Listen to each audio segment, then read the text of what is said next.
And that concludes today's yoga. Thank you, everybody, for joining us. We're now going to have some acai smoothies or whatever it's called. Good morning, everybody. Welcome to Caliber Corner Season 6, episode number 299. We are down to the limited edition last two episodes of Caliber Corner. So if you missed last week, I made the announcement that I need time. I need time on the weekends to do things. I need time to go out, time for the family.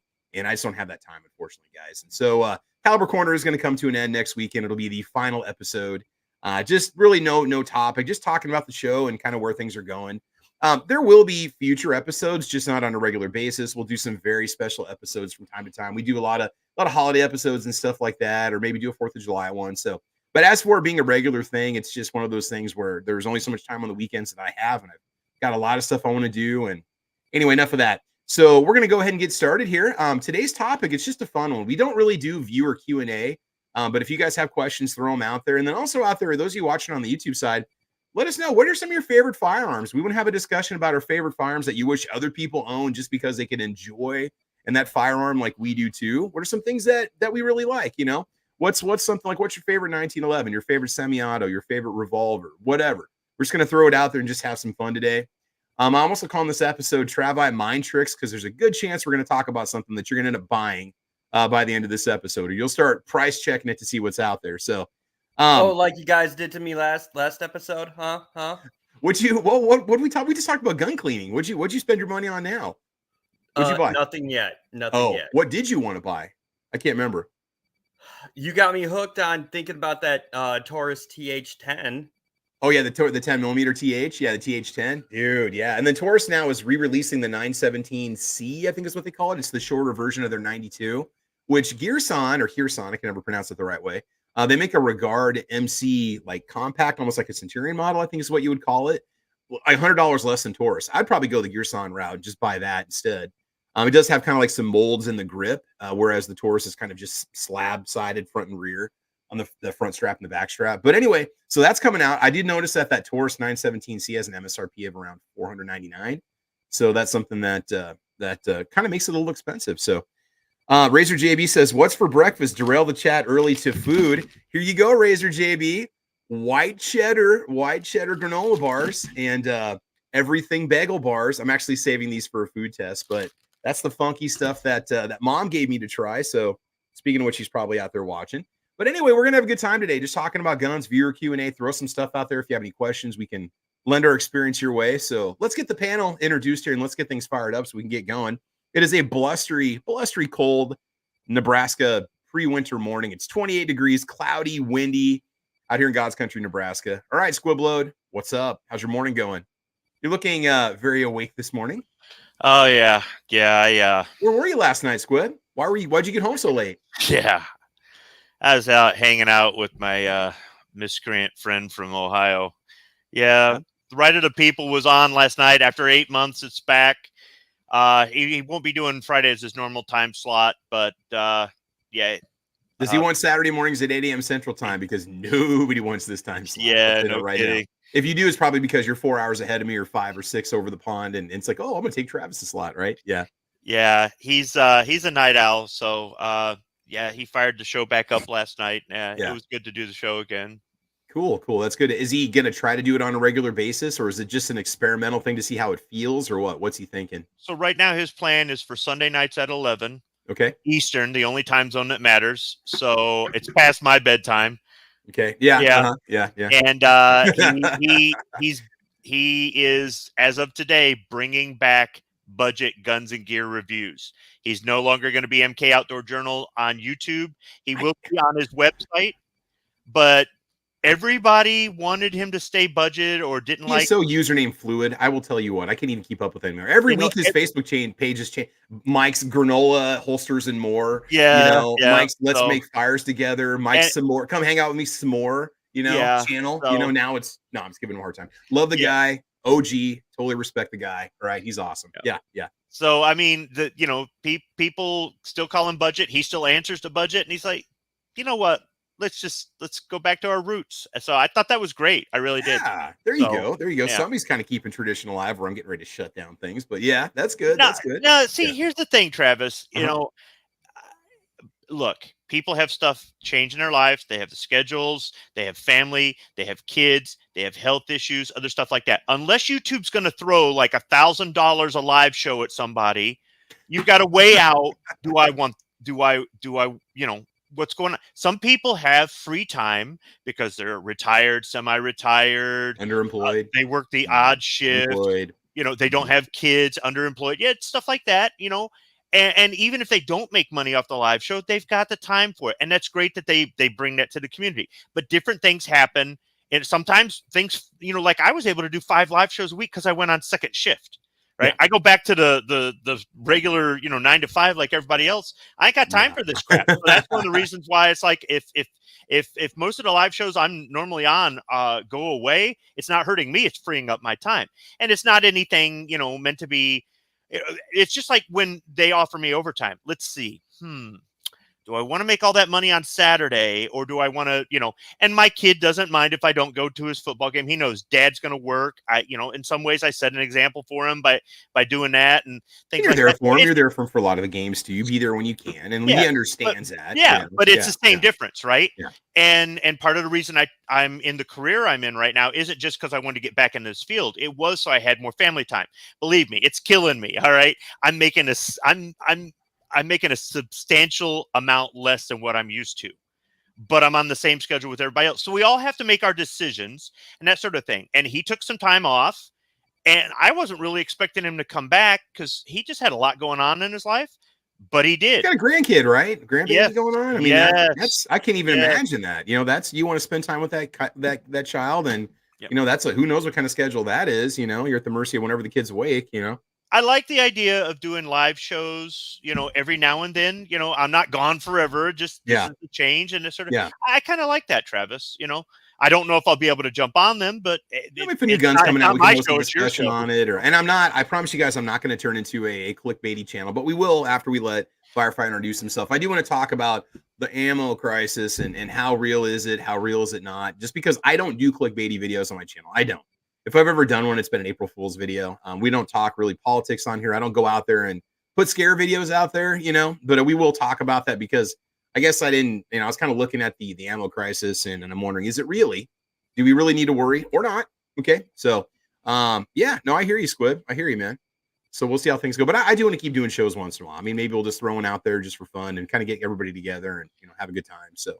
Yeah, the fact that I'm not going to be doing any regular scheduled live shows during the week frees up a lot of free time for me, and I need that because I haven't made time to reload. I haven't made time for the range. I've got 2 deer rifles. I really need to go sight in. That you got kids. You got kids and a wife too. I mean, gee, where does that fit in the equation, right? You know what? That's the thing. When I worked more, and when I was working crazy, stupid hours, like 80 hours a week or more or something like that, I had more leeway with my schedule. And I wasn't doing the live shows back then and stuff like that. I was able to fit them in, and it always worked out. And even when I was working second shift, even though I wasn't at as many of the sporting events and other things, I was still able to work things out.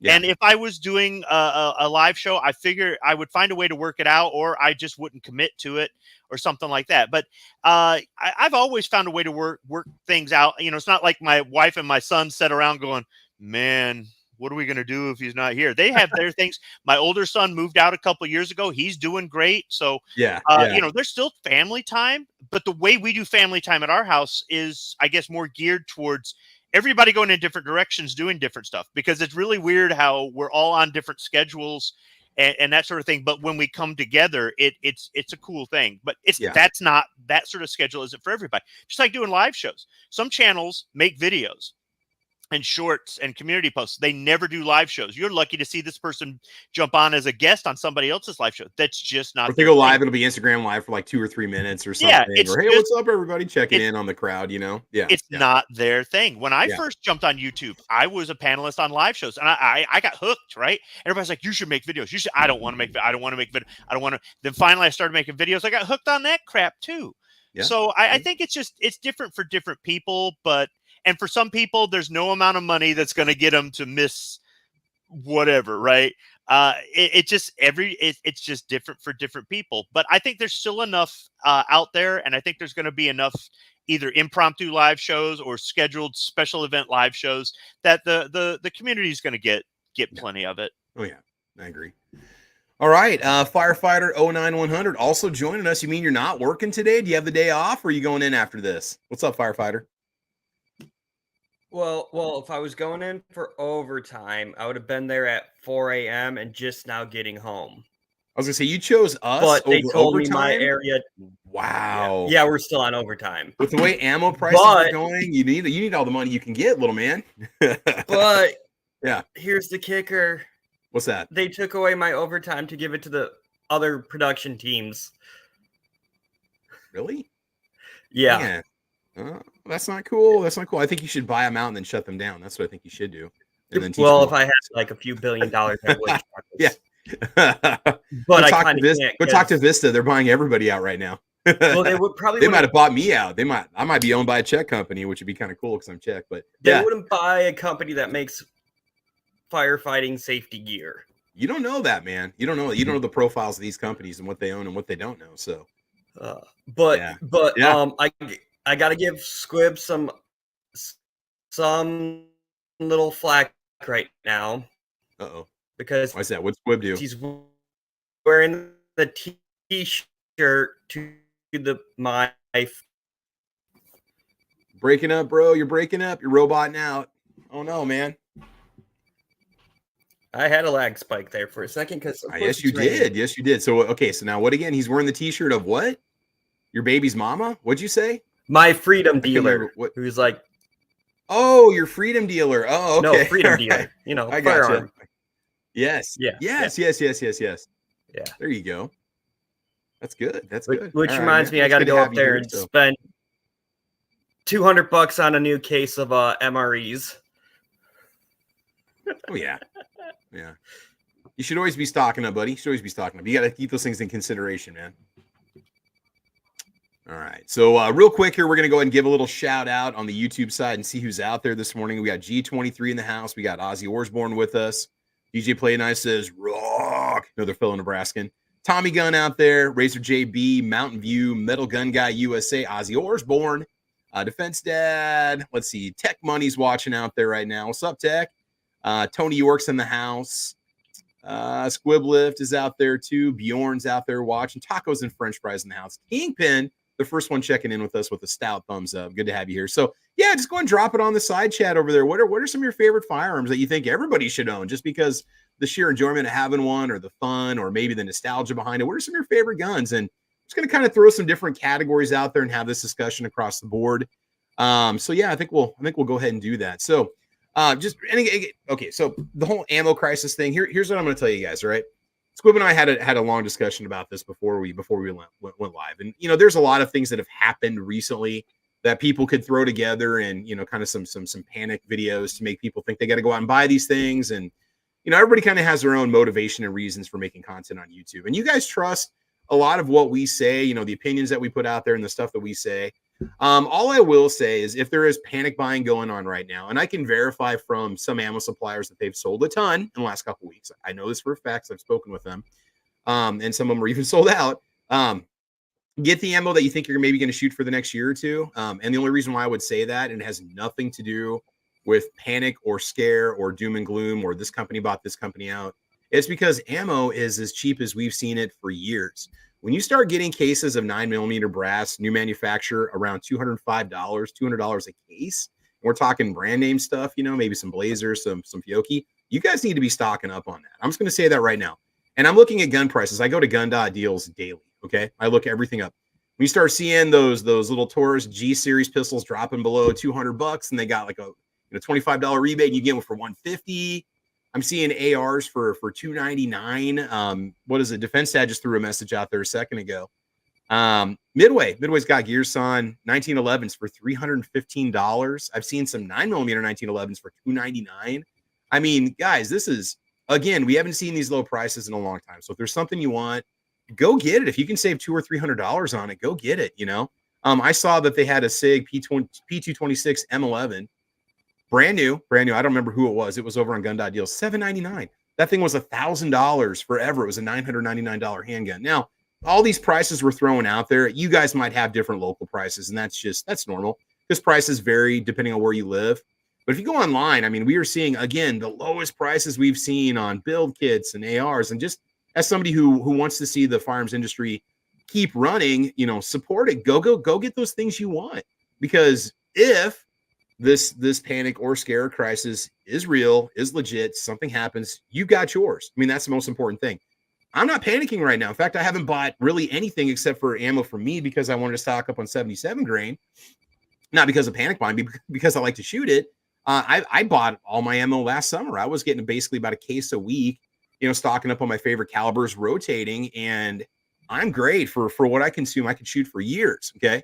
Now, am I saying we shouldn't care, shouldn't push for change? You know, we shouldn't push for, you know, for taking care of our families and ourselves. Not at all. I mean, we need to keep an eye on what's going on in this country and what's happening and so on. But man, with prices so low, you'd be stupid not to go out there and just pick stuff up if you can afford it. You know, locally, ammo prices are still pretty scary, but there are a lot of YouTube channels out there that I'm seeing, you know, ammo scare and buy now and oh my God, we're this and that. And it is kind of scary when big companies get bought out or major ammo producers get orders from the president not to make ammo and sell to the civilian market. I get that. Okay. So that's my little rant over the ammo crisis right now. Yeah, you know, Hornady did have a small division of their plant blow up, but there's still Hornady ammo on the shelves. They're still making ammo. They'll be rebuilding or diverting or finding a way. Hornady is in the business to make money. They're not going to sit there dormant and not make ammo. They've got employees that they have to pay. They've got money. They've got profit margins. So these companies are going to keep selling ammo. They're in the business to make money. So I'm just saying, if you go on like, you know, Ammo Seek and look up 9mm 5.56, I haven't seen a major price increase recently. I've seen prices on steel case ammo go up as the Russian supplies are dwindling, you know, and in the warehouses and on the shelves like Tula and Wolf and stuff. But anyway, that's all I'm going to say about that, right? So let's go ahead and just throw a little bit of the viewers' opinions out there. What are they talking about? Bjorn doesn't have a favorite firearm. Chris from the 740s out there says, good morning, everybody. The CZP07 from Marquette Teve just fits my hand perfectly. Yeah, we'll talk about CZs, man. I've got a Shadow too. That's just, I love it. I love it. The Glock 1911 Colt and a lever action, says G23. Oh, absolutely. Absolutely, G. What else we got out there? Tommy Gunn says, not a favorite firearm, but you did mention the BM59 earlier, Tommy Gunn. So Squib, I might call on you for that one here in a little bit. We'll kind of talk about favorite Milsurp everybody should own, favorite semi-auto, revolver, etc. Palmer gun, all metal gun. Good set of 3 Gen 3 NVGs, night vision goggles, and a D-ball, DBAL. What else we got out there? Ozzy Orsborn says, just get a SIG. What'd you say here? Get a SIG P320 X10 if you want a great 10mm. Yeah, I mean, do it. And if you can't afford it, go get the High Point JXP10 because that's also a great 10mm, man. Gunmetal Guy USA says, I own a Smith & Wesson 29-4, was it 44 mag and a 454 Casull Alaskan. Dude, solid choices, brother. Those are awesome. What else we got out there? Guns everybody should own. Somebody had mentioned just wanting to go back to a G19 as their favorite gun just because it just gets the job done. It just works, right? Maybe not the most ergonomic, you know, not maybe the most comfortable to shoot, but just does the job, right? Tommy Gunn says the BM59. So let's start it up, man. Let's just go ahead and get this going. Squibby, you're on point here, man. So let's just talk about it. Favorite firearms. Do you have a favorite revolver that you've ever shot or a favorite revolver that you own? We're not going to delve into the black powder area, but let's maybe go smokeless powder on up. So, because again, the black powder discussion is always its own little animal. But favorite revolver, Squib, favorite revolver, what would you say? Is that even possible? Or do you have a favorite revolver that is not black powder? Yeah. No. I mean, I will maybe at some point. I've been wanting to get a Smith & Wesson Model 29-2, but I just, every time I look at the price, I'm going, no, it's not going to get any cheaper, right? Yeah. But it's like, not today. Nope. I don't want it that bad. And I thought about getting other 44 mags that were similar, but I've noticed that over time, they started coming up to the same price. I was like, who's, you know, the only thing that's out there that's competitive is a Taurus. Mm-hmm. So I want the 29-2 because of Dirty Harry. Oh, yeah. Yeah. But I'd also like to be able to carry this thing when I'm deer hunting. Okay. I really don't want to scuff up an you get original a nice chest rig holster to have it in. You know, you can get your guide Alaskan holster style thing going on, you know? Well, yeah. I mean, if I get this thing and I shoot it, but I want to kind of take care of it, I may not want to scuff it up. So maybe I should get into the 44 market, revolver market with a Taurus. So if I scuff it up, I really don't care, because those are utility guns. Yeah. But then I'm going to end up going back later and getting it. It's something that's been available for a long time. I've tried to haggle with people, just haven't had a lot of good results. And it's like, nah, eventually, but no, for the most part with me, revolver is black powder, go black powder or go home. Okay, so let's just throw this out there then. If one could only own one black powder revolver, what would be the black powder of choice and why? What would you choose for your favorite black powder revolver? Which one is it? I know it's asking you to choose which child is your favorite. Yeah, you got to make that decision. You got to make that decision at some point. So what is it? Yeah. What do you love? My oldest one is my Lamat, and it was my favorite. But I kind of like, But then I let a buddy shoot it, and after he was messing around with it, I'm like, oh yeah, I guess it is kind of neat. So I kind of, rejuvenated my like for it. My Walker, I mean, that's what can I say? It's a hand cannon. I like it. Yeah. But then I got a Dragoon, which is like a Walker but smaller, and that is more handy, and it's still a hand cannon. But Travis, there's just no way. There's no way, because I mean, so a lot of people their go-to is like an 1860 Army.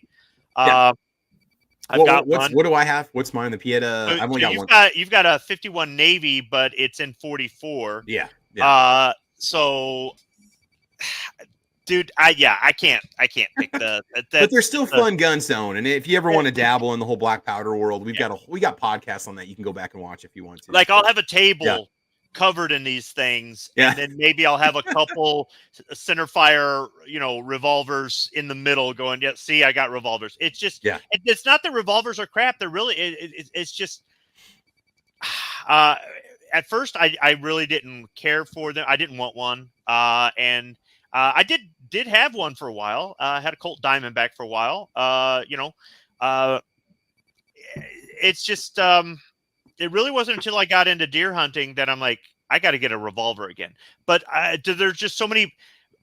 Travis, I will probably have a couple original 19th century black powder revolvers before I get an $1,800 44 Magnum revolver. I mean, it's I agree. And I mean, I can't blame you for wanting to go that route, just because from an investment standpoint, what's going to appreciate in value from a historical standpoint, which ones it's just cool to have, just to enjoy, so I don't blame you. And that's your hobby. That's your thing, man. You enjoy those. Yeah. There's a couple originals that I've looked at that I've gone, man. Yeah.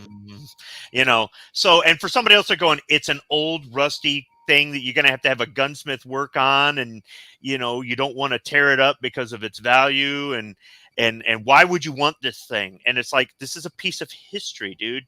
But for somebody else, it's like, this is just a crappy old gun. All right, dude, I think your plastic gun is crappy. So whatever. We're all just different there. So the revolver thing, at some point, I'll probably have a couple 44s.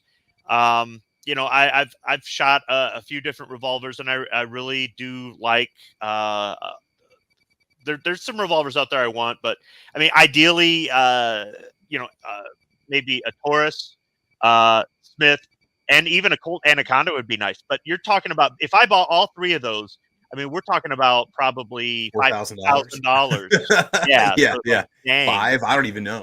Before tax. Yeah. All three of them together would be $5,000 or $6,000. Think about all the other things I could do with that. That's one of the reasons why it's like I go into the gun show. It's like, for the price of this thing, I could buy 2 or 3 of. I know. Yeah. So I've done that. I've sold expensive guns and went and gone and bought 3 or 4 guns from what I sold. It's like, oh my God. And it's not Should I have done that? Probably not, but yeah. And it's not to say that, I've never bought anything that's pricey. I have. And it's really, somebody else might go, I'll never buy one of those. It's not worth it. To you, it's not. To me, it is. I do think the prices are ridiculously inflated, but people pay that. So I'm stuck paying it because that's what the market drives. It's life, man. It's life. Yeah. So at some point, I'll finally do that. But I mean, really, most of my revolvers are going to be black powder, whether they're original or reproduction. That's really where I'm going with the revolver thing. Yeah. Cool. All right, and real quick, just checking in with the audience here. SS Pawn Stan is out there. He goes, "Good morning. I'm a sucker for vintage revolvers, and SS Pawn back in the day has loaned me some fantastic revolvers to test out on the channel from SS Pawn owners' private collection." Bjorn says the 1851 Navy. Tony York says the Remington 1858. Oh, delicious choices. Tony York says my favorite's the Smith & Wesson 29. Ozzy Osbourne says my Ruger SP 101 Snubby 357. Oh, such a sweet revolver. But I find myself looking at 44 mag revolvers lately. And I will say this, when the panic buying kicks in, the only thing left on the shelf was 10 millimeter, 44 mag, and 357 SIG, and that occasional dusty box of 45 gap. So you know you want one. Let's see here. So anyway, all right. So firefighter, what about you? What's your choice of revolver? One that you own or have shot before that's just a joy to shoot. Do you have a preference for a revolver? I'm going to have to say my Ruger SP 101 3-inch 5-shot 357. Dude, yeah. Aren't they fun? They're just awesome. It is. And it's the only revolver I have that I could easily conceal carry during the winter months here in Ohio. Okay. Yeah, for me, okay, I'll just go ahead and go. Do you have any more firefighter? Any other little revolvers that you mentioned that if you're just gonna get one that SP 101 is one to check out? Ozzy Osbourne. Yes, because my only other choice would be something that's I don't own yet, and that's gonna be the GP 101. No, GP 100, which is the 44 mag Ruger offering 6-shot with a 4-inch barrel. Okay. Let's talk about Ruger revolvers real quick. They have gone up substantially in the last couple of years. It's funny. I'll go back and watch my old tabletop reviews, and I show the MSRPs of these revolvers 3 or 4 years ago. Rugers have gone up, most, and everything's gone up. Okay. But I'm just saying they've gone up $100, $150, $200 per gun, usually 50 to 75 bucks across the board is what MSRP. So what Travis P11 is telling you is that's a good excuse to go out and buy a Ruger revolver because they're not getting any cheaper. So if you go to buy one and your significant other says, "Why are you buying that?" says, "Well, Travis is saving me money. So that's why you guys need to go out and buy it." Okay. So go do that. Yes, I'm referring to myself in the third person. So go out. You're not going to, if you want them, guys, I'm just saying now's the time to go buy it. We're going into the holidays. Black Friday specials are going to be coming up here pretty soon. Fall deals are going to start popping up. There's a lot of, take advantage of it. I'm just saying, go out there and get what you want, because 6 months from now, if people are panic buying or social unrest is going on, I'm like, look, guys, $700 a case 9mm, can't even buy a gun anymore. Right. So anyway, go out there and do that. For me, I would say for revolvers, probably, the Colt, help me out here, Squib. The Colt Trooper. What was it that I tested? The Trooper Mark series. It's been a couple of years now. Yeah, I think it was a Trooper Mark III. Mark III, the one from SS Pawn. You tested 2 different ones from I did. Sandal, right? The one we shot in 2017. Yep, and then there's another one that he gave me that I think he picked up. Yeah, there's another one later, and that one we shot. Oh man, that thing. Colt Troopers, that would be my main choice. They're so smooth. The bluing on them is so fantastic. Just a wonderful revolver to shoot. So a Colt Trooper would be one worth investing in. I don't know about modern Colt revolvers. I don't have a lot of experience with them, so I really can't talk. What else was there? Oh, the Ruger GP 100 and 357 mag, another one that SS Pawn loaned me to test. That thing was a laser beam, man. Where I pointed it, those bullets would go. Such a fun gun to shoot. Loved it. I did also shoot the Ruger. What was one of the Alaskans or the 454 Casuls? Guys, I've done so many videos I can't even remember anymore. But that's another awesome revolver to check out too, because you can shoot your 45 Colt in it also if you want to. So that's awesome if you don't want to do 454 Casull, which honestly, that gun is so big and so heavy, the Ruger Alaskan, that the recoil feels less than a 44 mag in a smaller frame. So speaking of smaller frame, single shots here. Single shot, how's it going, bro? How you doing, man? What is up? Good morning all. Hope everyone's having a great day. Hey, happy retirement, brother. There you go. Thank you. You're welcome. Are you not on the road heading to Muncie, Indiana right now? No, sir, I am not. I am here in just a little bit. I'll be headed down to Portland, though. My sister's getting hitched there today. Oh, so. All right. Okay, there you go. So how's the in-law? Is he a gun guy or a gun gal? Or what are we talking about here? Yeah, more or less. They live in Florida. They should be gun people, I would hope. Yeah. They live in Florida. They should be gun people. Yeah. Oh no, they're not in Florida. They're in Maine. Yeah. Gotcha. My sister's not so much 2A, but he has an interest. Okay. So okay, well, it's your responsibility as the brother-in-law to take him to the range and force him to shoot. Oh, absolutely. And enjoy the sport and the hobby. He's got to protect your sister single shot. You got to remember that. So that's good right. reason to give him a Red Ryder BB gun for Christmas as a starter rifle, you know. Yeah. All right, man. Yeah. Well, hey, we're just gonna put you right in the mix here. Dude, what's your favorite revolver, man? What would you say? What do you like? Oh, This is a rough decision because it's like choosing your favorite child. So what's your favorite revolver overall? Yeah, what would you say? I like my Ruger Super Blackhawk 3-screw 44. Nice. That's always been my favorite. That one, as a matter of fact, is going to take a trip to fellows that do the refinishing, Cerakoting, and she's going to get Cerakoted.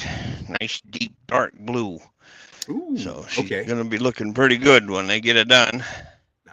Okay. Today's the first day of hunting season, so if I have a handgun on me going out into the woods, it's going to have to be something else. Oh, you better go buy something. Well, that's all right. Might be time to go to the store. We were talking about how gun prices are. My dad's 44 mag that I inherited. It's a Super Blackhawk, but it's a newer one. Favorite revolver? Yeah, that's definitely got to be my Super Blackhawk. That's a good one. Nice. So, I'm gonna go in again. How's everybody else doing today? Oh, we're doing good, man. We're doing all right. We're just we're having our discussion. We're just talking about our favorite firearms that everybody should own, just for the sheer enjoyment of shooting. So we're gonna move into semi-autos here, and then we'll also get into rifles, bolt action semi-auto rifles, sporting rifles, you know, all that fun stuff, and the reasons why people should get them. We're just also talking about, you know, prices on these things have definitely dropped off a lot. So, all right, hopefully Single Shot will be back here in just a moment. Let's see here. Oh, so Squib, why don't you go, since we're talking revolver, Squibby, this might be something somebody wants to buy.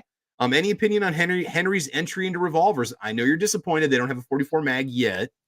What was your take on, because we're talking about a $900, $1,000 revolver, right? Is that kind of what they're looking at for MSRP? $999? I can't remember what the price was, but it was a little bit high. What was your takeaway from handling one of these things? Because you had an opportunity to actually check one out, right? You had an opportunity to look at one, and what'd you think? I thought it was interesting. I want one. Design. I want one, but I want a 44 mag. I mean, if they made 44 special only, that's good enough, right? I talked to them about it, and they're like, "Hey, we just got this one out. All right, give us time, you know." But they said, you know, the frame isn't compatible with they couldn't just bore it out and drop 44 in there.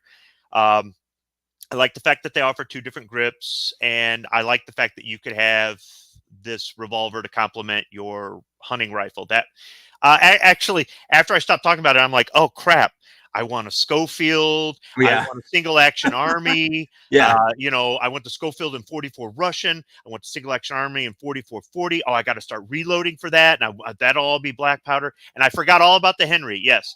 If the Henry went to market in 44 special or 44 Magnum / 44 special, I would probably move to get that one before I got a Model 29-2. Even though it's pricey, Henrys can command that because they have you know, a lifetime warranty, excellent customer service. This is, you know, made in America, not made at all. They mean that crap. So you're getting what you pay for. It would be something that I would like to see. Maybe there be a little bit of aftermarket support for it if you did want to change out the grips on it or something like that, or sights or something. But for the most part, I think this is a good way for them to kind of dip their toe in, see how it works. And if it does, maybe they'll expand. They haven't told me that. They haven't said, you know, yeah, just give it some time or whatever. But, you know, the guy was giving me some, you know, it's like, dude, we just did this, and now you want, you know, it's like, well, duh, you know. But I would love to see them have a revolver to match every lever action that they sell, everything from 22 on up. So yeah, there are some other revolvers that I'd like to get. I mean, I definitely would like to get a single action Army. My friend has tried to talk me into getting an original. Yeah, maybe, but Pietta's got them. They sell them in 9mm now. I think Uberti might have a 9mm as well. I know that's not an original caliber, but it would be cheaper and easier to shoot. Oh yeah. Plus, I just wouldn't mind something like that. I mean, at one point I wanted to get a 10mm revolver. So I think at some point there are a bunch of revolvers that I'd like. I will probably lean more towards the 19th century stuff. I mean, I'd love a Schofield in 44 Russian would be awesome. It just would. I looked at Webley's a long time ago, and I should have bought one when they were inexpensive. They're way too pricey. If my director hits the lottery, oh yeah, there's going to be Webley's for days. Okay, but the Henry right now, and I'm not against getting it in 357, but honestly, if I'm going to shell out money for a revolver for I guess other than historical reasons, or I get a good deal. If there's a good deal, I might just go ahead and just jump over some other choices for it. Then I would like to have a Henry revolver that complements my Henry Big Boy rifle. Oh yeah. So kind of cool. It looked nice. Yeah. On that, did you get a chance to dry fire and just pull the trigger a couple times? Did you notice anything about it? Did it feel, I mean, it might've been a pre-production model. So did they say, or did you get a chance to pull it a couple times? Yeah. I'm trying to remember if I dropped. I honestly, dude, I don't remember right off the top of my head. If I said so in the video, then that's what I did, because I just shot the video right there, and I had the engineer there with me. We talked off camera and a little bit on camera, and I know he did, videos for other people, but I really didn't get as much of a chance to evaluate the stuff. Here's the thing about going to these shows. You can get a good idea and you can show some stuff that's upcoming, but they'll delay it, they'll cancel it, or you don't really get to handle it. Somebody go, well, you could have gone to range day. Okay, they give you 5 rounds, dude. I'm not doing a review where I shot 5 rounds through this and this is the greatest gun ever. I'm just not doing that. I'm just not. But when you do shoot, if you shoot enough guns and you shoot a lot of guns and you shoot enough, you kind of, within 5 rounds, you're like, okay, I like the feel of this one. No. Okay. All right. That is kind of like just jumping in a car, literally taking around the block, and then, I've shot a gun, I put 1 round through it, and turn around and giving that smile and look. It's like, whoa. Oh yeah. You're like, oh, but nice. And I get some of the stuff. It's expensive. You got lines of people waiting to shoot. You can't say, here, just have it all day.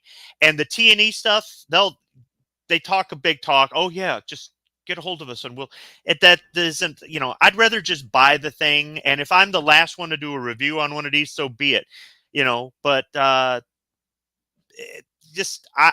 do want one. I'm so impressed with the 2 Henry rifles that we've got, and just the customer support that I've gotten from them, that's enough for me right then and there to say, I want to get a revolver, but I'd like it in 44 special, 44 mag. Now, just throw this out there real quick, just talking prices. $781 is what I'm seeing over at ableammo.com for the big boy revolver, whether you want the bird's head grip or the gunfighter walnut grip, but they are out of stock, and there's not, like most things Henry, good luck finding what you want in the caliber you want. I mean, it's just like, that is like hitting the lottery if you get one.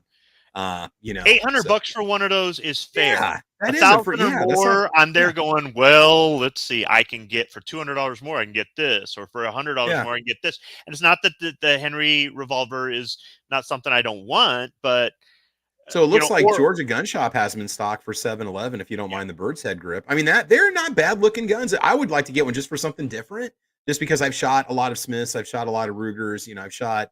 I guess I'll say this, Travis. Don't try to Travii Mind Trick me, because I'm not buying any guns for probably the next year or two. I seriously am not. I have no plans to buy anything we're not doing guns for Christmas this year. And I have no plans to buy anything next year. I just maybe do ammo for Christmas, since it's still cheap, Already did. There you go. Tony York says, I ain't hacking on the Henry. I just don't like the look. Yeah, it is very hit or miss Tuesday nights at 9:00 for some people. I mean, it's very polarizing is what I would say. People either love it or hate it. Either people are really pulled to it or not. I think it looks good. I think it would offer good value. And again, I like the company. I've got a Henry 3030 that I love to shoot. Very well made gun. I support the company. I support their cause, right? Tony York says, Squib, I got that look the first shot from my Super Blackhawk Hunter revolver. So, oh yeah.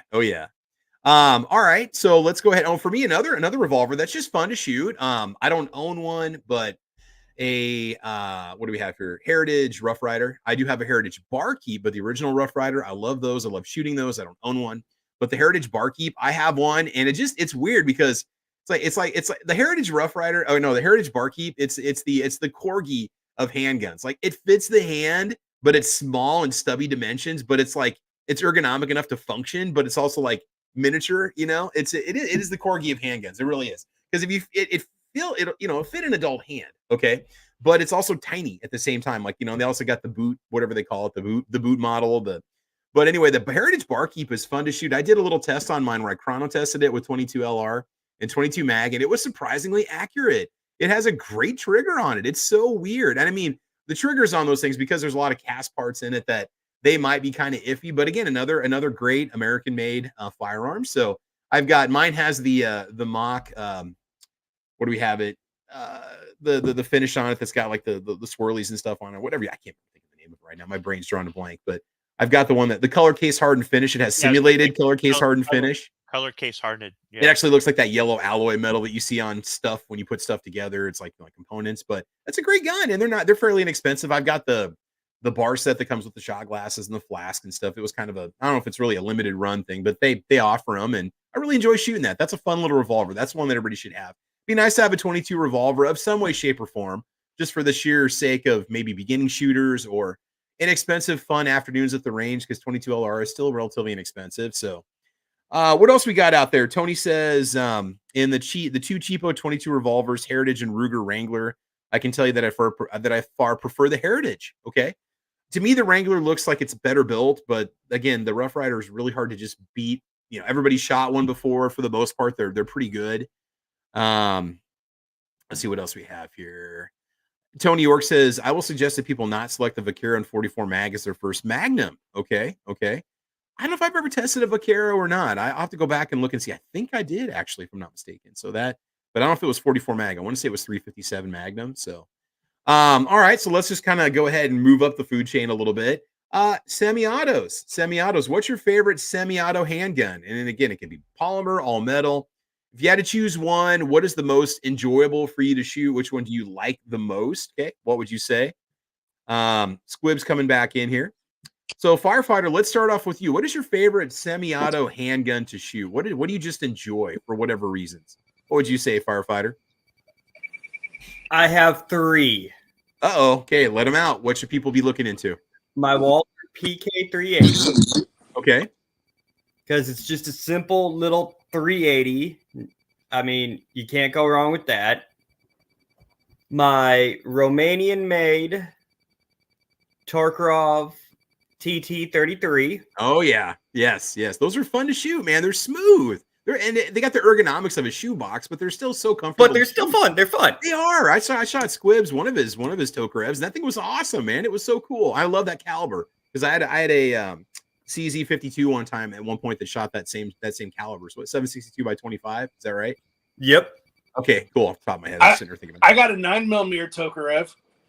There you go. Oh, is that you, Squib? Is that you? Yeah, that's me, Squib.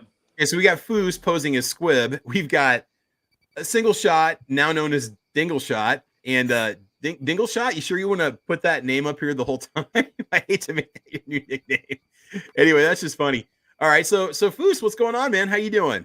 I'm doing well. Just getting up and going around this morning. Okay. Well, we're gonna take you back to the previous topic. You gotta play catch up with us now. Okay.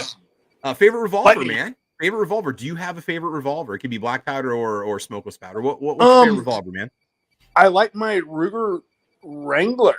The new ones that came out that are like Cerakoted. Yeah, I like that thing. I have that in an LCP. So okay. I don't like, but I carry. Yeah, I mean, it's more function over fashion. Yeah. It's more function. It's pocketable. It'll work. It's gonna do what you need it to. No. It's not the most enjoyable thing, but that's not the point. It's not enough. Yeah. Personally, that's the favorite one I own. The favorite one I've ever shot was a single action army, and it was a 500 line ball. Think of a 750 grain projectile coming out of a single action army at 1,400 feet per second. Man, you could drop aircraft with that thing, dude. Seriously. Yeah. So the guy who owns it goes to Africa every year for big game hunting, and he shot a water buffalo through the skull at 15 yards with this pistol. Well, you told me that story when I was down there, and didn't you tell me that when I ran into you somewhere? It was in Missouri or not? But yeah. I mean, that thing is just beautiful. Yeah. But that's awesome, man. All right, cool. And so now we're talking semi-autos. So Firefighter, you said your Tokarev, and what else did you say? The Walther what? The PK380. PK380. It's my second favorite. Walthers are great, man. I love my PDP, man. That's one of my bedside guns, and it's tack driver for being a polymer semi-auto. I absolutely love shooting that thing. Okay, what else? And my final favorite semi-auto is my SIG SP 2022. Yeah, dude. What caliber is that in? Does he have it in 357? 9 mil. Oh, 9. Okay. Yeah, those are great. You know, it's a nice, inexpensive alternative to your P226s and stuff like that. Look who's with us. I didn't even know he was alive anymore. We've got Night Strike, aka China Strike, out there. What's going on, man? How you doing, sir? I forgot to change it last time I used StreamYard. Oh, okay, that's fine. It's been a while, so it's set up as China. Did you hear me say the Tuesday nights at 9 o'clock, and you're like, I gotta jump on? Did you hear me mention that or not? No. Okay. I've actually been up for hours. I've just been working on shit in the background, you know. Oh, nice. Of course. Yeah, But I've got one for my favorite semi-auto, and what is it? Everyone is gonna laugh. Do it. Because it's the Vampire 1911. Yeah, there you go. The one that puts you in the hospital, baby. All right. So what is it exactly? I went and took my CWP class the next day and passed it. Yes, you're a trooper, man. You did your shots, blood and all. So what was the 1911 again? It's a what? It's not a Rock Island. It's an ATI 1911.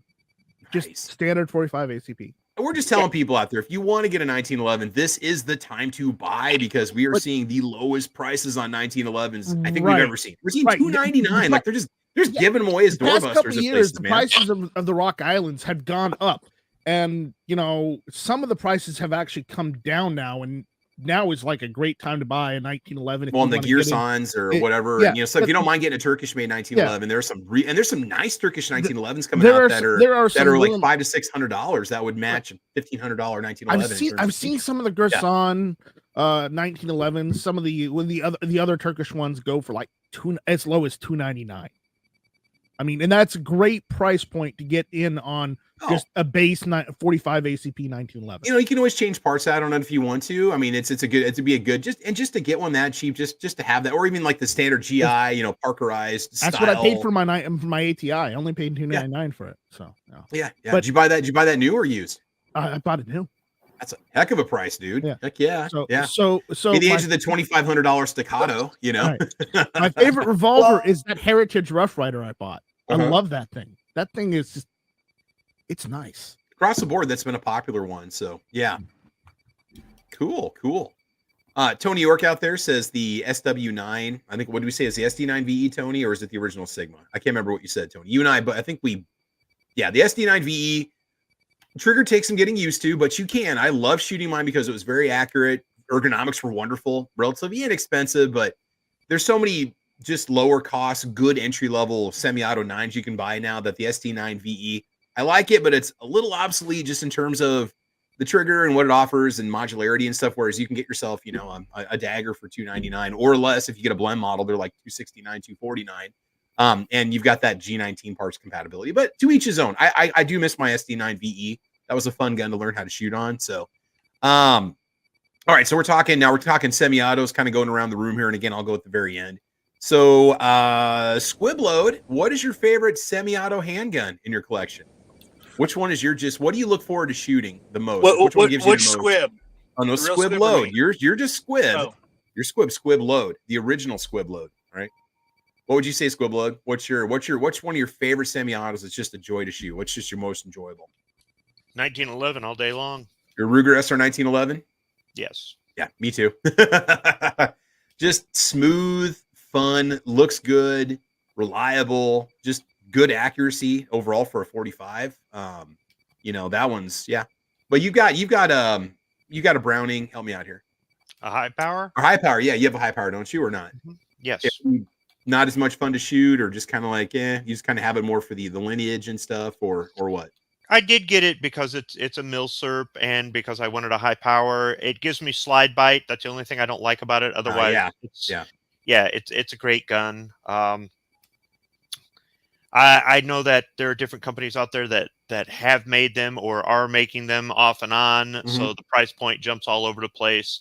Some of them are collectible, some of them are more utilitarian, but a high power is a good choice. I think mine gives me slide bite because it is a little crude. It is a little clunky because it is a Milsurp. But like I said, you know, I kind of got it a little bit for the collectability. I've got a few other semi-autos, but there aren't a whole lot of those that I'm looking to get. At some point, I want to get a 10 millimeter. Oh yeah, a 1911 and 10 millimeter. There's a couple of different models. Oh, yeah, I don't know that I would get like one of each. I think I'd just get one. So whatever I got, I'd be stuck with. Okay. And I would like to get a 44 auto mag. Oh, okay. Yeah, okay. That is definitely something I would reload for it and everything else like that. I mean, it wouldn't be like a daily shooter, but you know, it'd be a little bit of a range toy, a little bit of a nostalgia piece. Yeah, I'm gonna get that Glock eventually, but I got to find one for the right price. It's probably gonna be used. I would like an LEO trade-in. Some of the prices I've seen for those, I'm like, no. I'm seeing $379 now for Gen 4 G17s. That's okay. Now that's going to be pre-transfer, pre-tax. I would skip Gen 4 and go straight to Gen 5. See, I had a 4 and had one for years, and it was fine. I have the 5. The only thing I will say on the 5 that I noticed is the trigger's a little bit lighter, just slightly lighter. If you shoot enough rounds, you notice that. But yeah. By the time I get around to getting one of these things, I'm sure there'll be LEO trade-in Gen 5. see how that all works out. There already is. Yeah. There already are LEO trade-in Gen 5. It's at the bottom of my list, guys. I could just shoot somebody else's if I want. That'll be your retirement gun right there. It is to have a Glock, and it is the LEO trade-in, which kind of skirts on the edge of the Milsurp thing. It's really not Milsurp per se, but it does have some character. In some countries. It's got some history. Yeah. It's got some character. Yeah. The Austrian army had a bunch of Milsurp G5 or Generation 5. Yeah, that would be. I would probably go for more than. But the Glock is like at the bottom of the list. I might want to get a GI style 1911 just to have something that's a little bit more mil-specky. Old school, cool. Kind of, yeah. But there aren't too many semi-autos that I've wanted that I don't already have. Yeah. And when you get that Glock, you're not going to tell us anyway because we won't be able to shame you at that point. We'll never know. I'll do a stupid video. Oh, you will? It. Okay. Sure, okay. Why not? But, you know. Do it like you go out to the garage with your wife and the Glock is sitting on a table with a big bow on the top of it. You're like, you like freak out. You like Toyota commercial. No. Like a Lexus commercial, you jump up in the air. His video is going to be like, hey guys, I bought my wife this Tupperware for her Christmas. Oh yeah, there you go. You open up the box and you pull a G17 out of the Tupperware box. Yeah, you're like, look, honey, I got, and there would be bleeping. She'll be, what the bleep is this? This Christmas, give the Glock 17 you low interest financing for well qualified customers. Yeah, you'll see that thing go right in a dumpster. Then you'll see me sneaking out at night, fishing it out. That's your video. Who bought this thing? And it goes in the garbage can. Dun, dun, the end, at the end. So yeah. Oh man. Or we could do Cutthroat Christmas, right? And the box gets passed around and nobody wants it. Yeah. And then I got to act like I don't want it, but it's like, Glock, what am I supposed to do with this thing? Yeah. Jeez. Dad'll take it. Why does he get the Browning and I got the G17, Dad? I am out of here. And the kid just like walks out and shuts the door, fine, Yeah. Call it first world problems, Yeah, I'm not saying that I've bought every semi-auto out there, but I mean, we've got in the family, we've got so many different ones. Probably some more TTs. I passed on a Chinese one. I would probably get one of those. I'd rather get a bring back than some sort of modern manufacturer, but I might. A Pakistani TT would be kind of nice. They were in the country for a while. Those dried up. A Soviet one would be great. I don't know that I'd have much luck finding one, or if I did, would I be willing to pay that price? That might be like, yeah, I'll skip over this, but maybe some of those. I've looked at a few other guns and I've been like, yeah, I could get one of these, but it's kind of like, all right, there's so much time and so much money. Yeah. And that one would be near the Walther guy tried to get me interested in something. And it was the HK guy. The HK guy, that's the same gun to me. Right. They're all Glocks. Yeah. But the HK guy kind of got me interested in one, but it's like, even if it was half that price, I kind of like this, but there's so many other things I'd rather have before that. Oh yeah. So sometimes it's the price. Yeah. And sometimes it's just how much do I want it, but a lot of times it's an impulse buy. So when you guys send me all these links for stuff that's on sale, I'm not buying it. Don't even bother. That's the best way to get me to not buy it. I'm at the gun show. I see something. I've got the money on me, and I'm like, I've wanted one of these for years. I'm buying it. That's usually how I end up with it. Let's say this: if anybody that is ever exactly how I. That's exactly how I ended up with my Akeem. Oh, just an impulse purchase? Yeah, I was looking for a P17, and the guy ended up having a P17 and an Akeem at the table. So I walked away with both. Nice. Yeah, I've done that before. I got my first Mauser, and what else did I get with it? Did I get the Grand? I think I got the Grand and the Mauser at the same time. He knocked $50 off the total. But because I was like, man, I want a Grand, but I don't have a Mauser. And the guy goes, why don't you take them both? And I'm actually surprised that they didn't start fighting right there. The two guns didn't start, squaring off. Oh, I know, right? Yeah. They were both made post-war, so they, Treaty. Oh, okay. Geneva Convention. The post-war models. Yep. All right, so let's go and move over to single shot here. So single shot, favorite semi-autos, man. What would you say? Favorite semi-auto handguns? Oh, it's got to be the 1911, and I got two of them. My Smith & Wesson MP40. That's a constant thing there with that one. Fun one to shoot, yeah.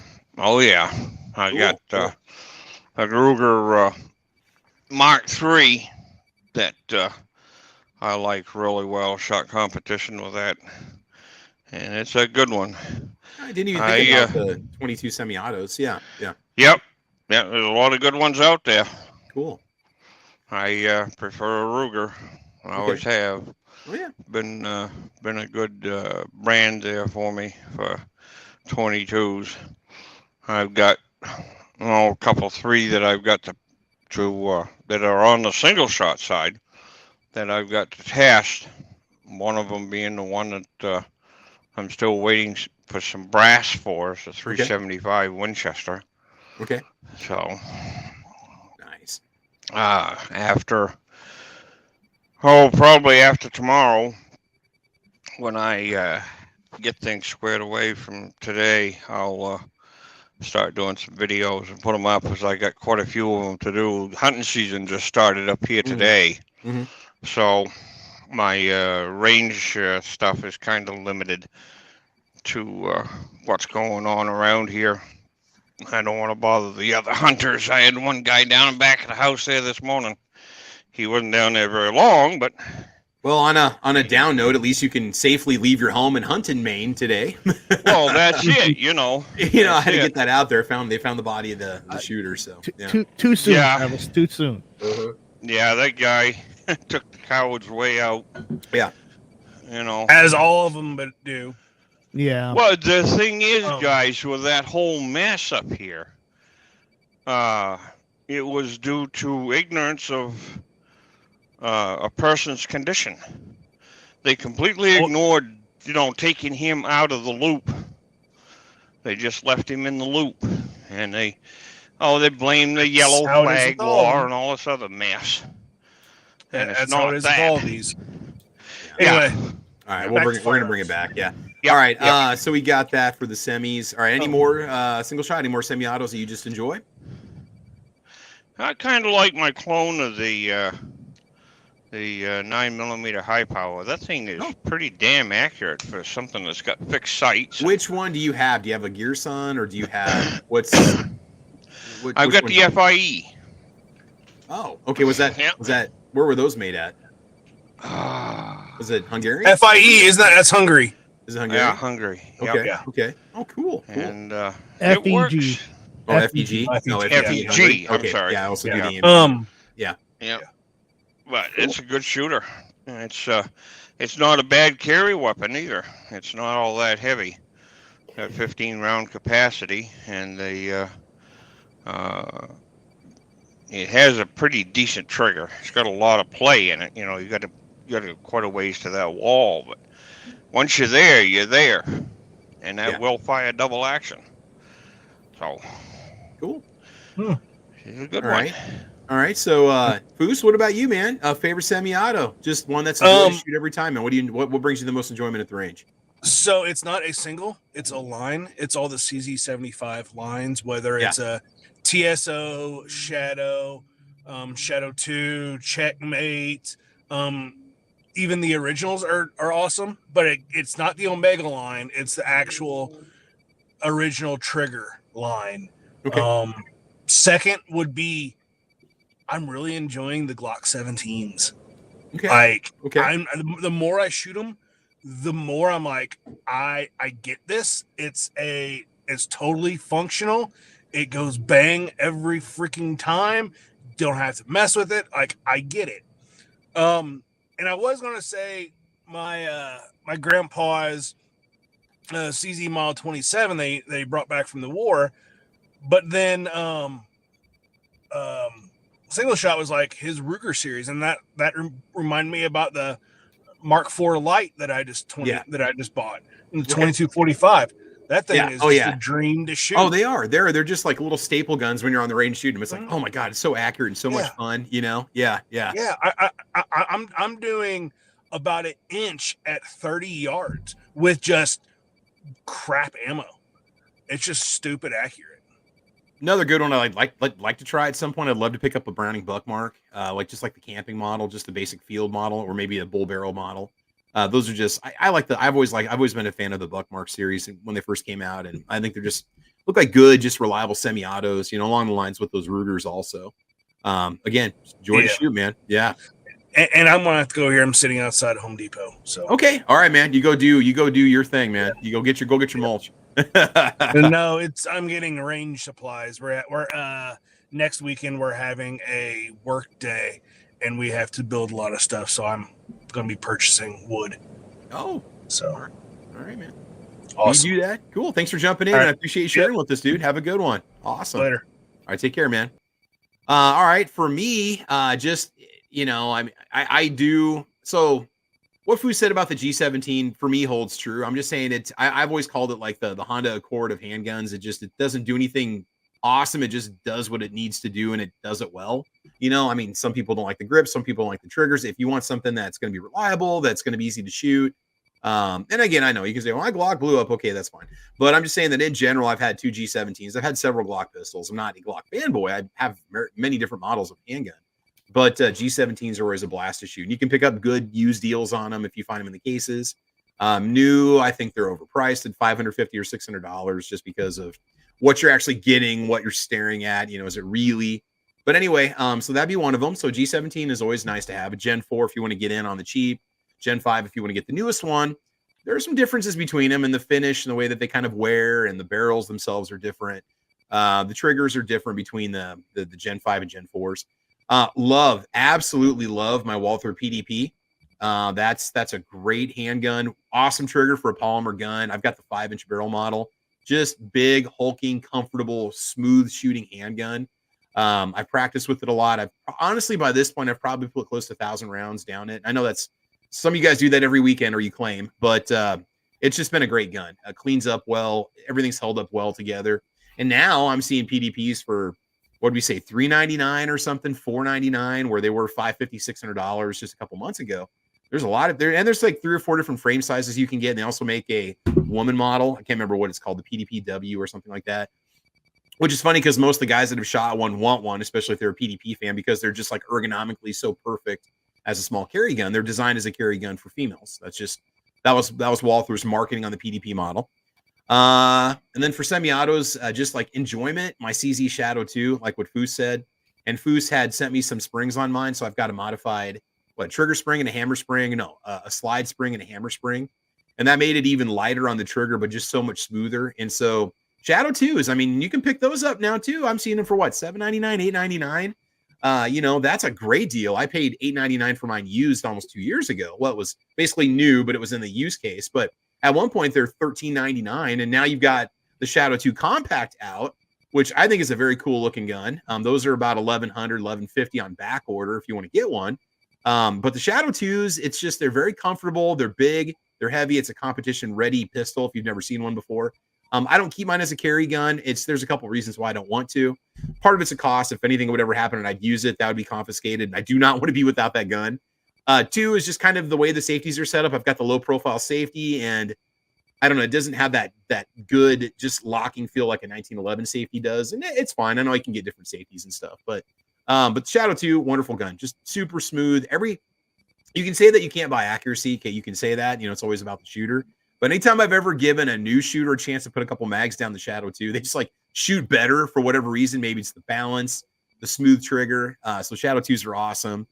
What else have I enjoyed in the past? The SD9 VE, it was a good inexpensive entry. At one point, you could get those for $249, $279. I've shot my stepdad's PSA dagger, and I think that's a great one. If you don't have a handgun and you want to get one, you can get in on them for $269 for a blemish model, $299 if you get one just standard, $349 if you want the extended barrel that's threaded with the RMR cut or whatever cut you want on the top and the night sights and stuff. There's so many awesome variants of the and they also have the G17 competitor PSA dagger. They have the large frame model now too, which they sell for the same price. At one point, those were like $50 more, not anymore. I've just been impressed with the dagger. I took one apart and did a cleaning video on it. The fit and finish was great. It's very robust, sturdy build feel.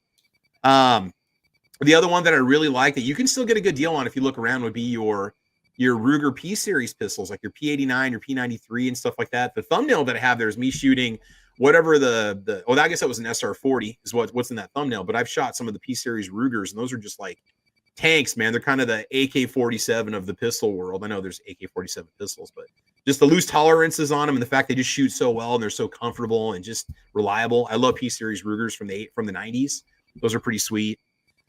What else is there for semi-autos? That's probably what I would say right now. I know when I travel, I always take my PDP with me because I've got my tack light on it, like 5 mags and 18 plus 1, 19 plus 1 for capacity.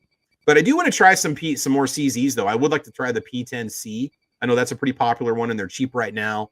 And in an interview that I saw on one of the gun channels, they had interviewed the president or CEO or COO, whatever, of CZ, and he said they're going to keep making the non-optics cut P10 or P10C just for a while because it's selling, and there's going to be a different price point between that and the Gen 2 P10Cs or the next gen of P10Cs when they come out, or P10s. So it's just something to think about. Okay, let's kind of shift over now. Just fun guns to shoot, just fun semi-autos, man. The Desert Eagle, that one that SS Pond loaned me in 44 mag, that thing was so much fun to shoot. I'd love to shoot one in 50.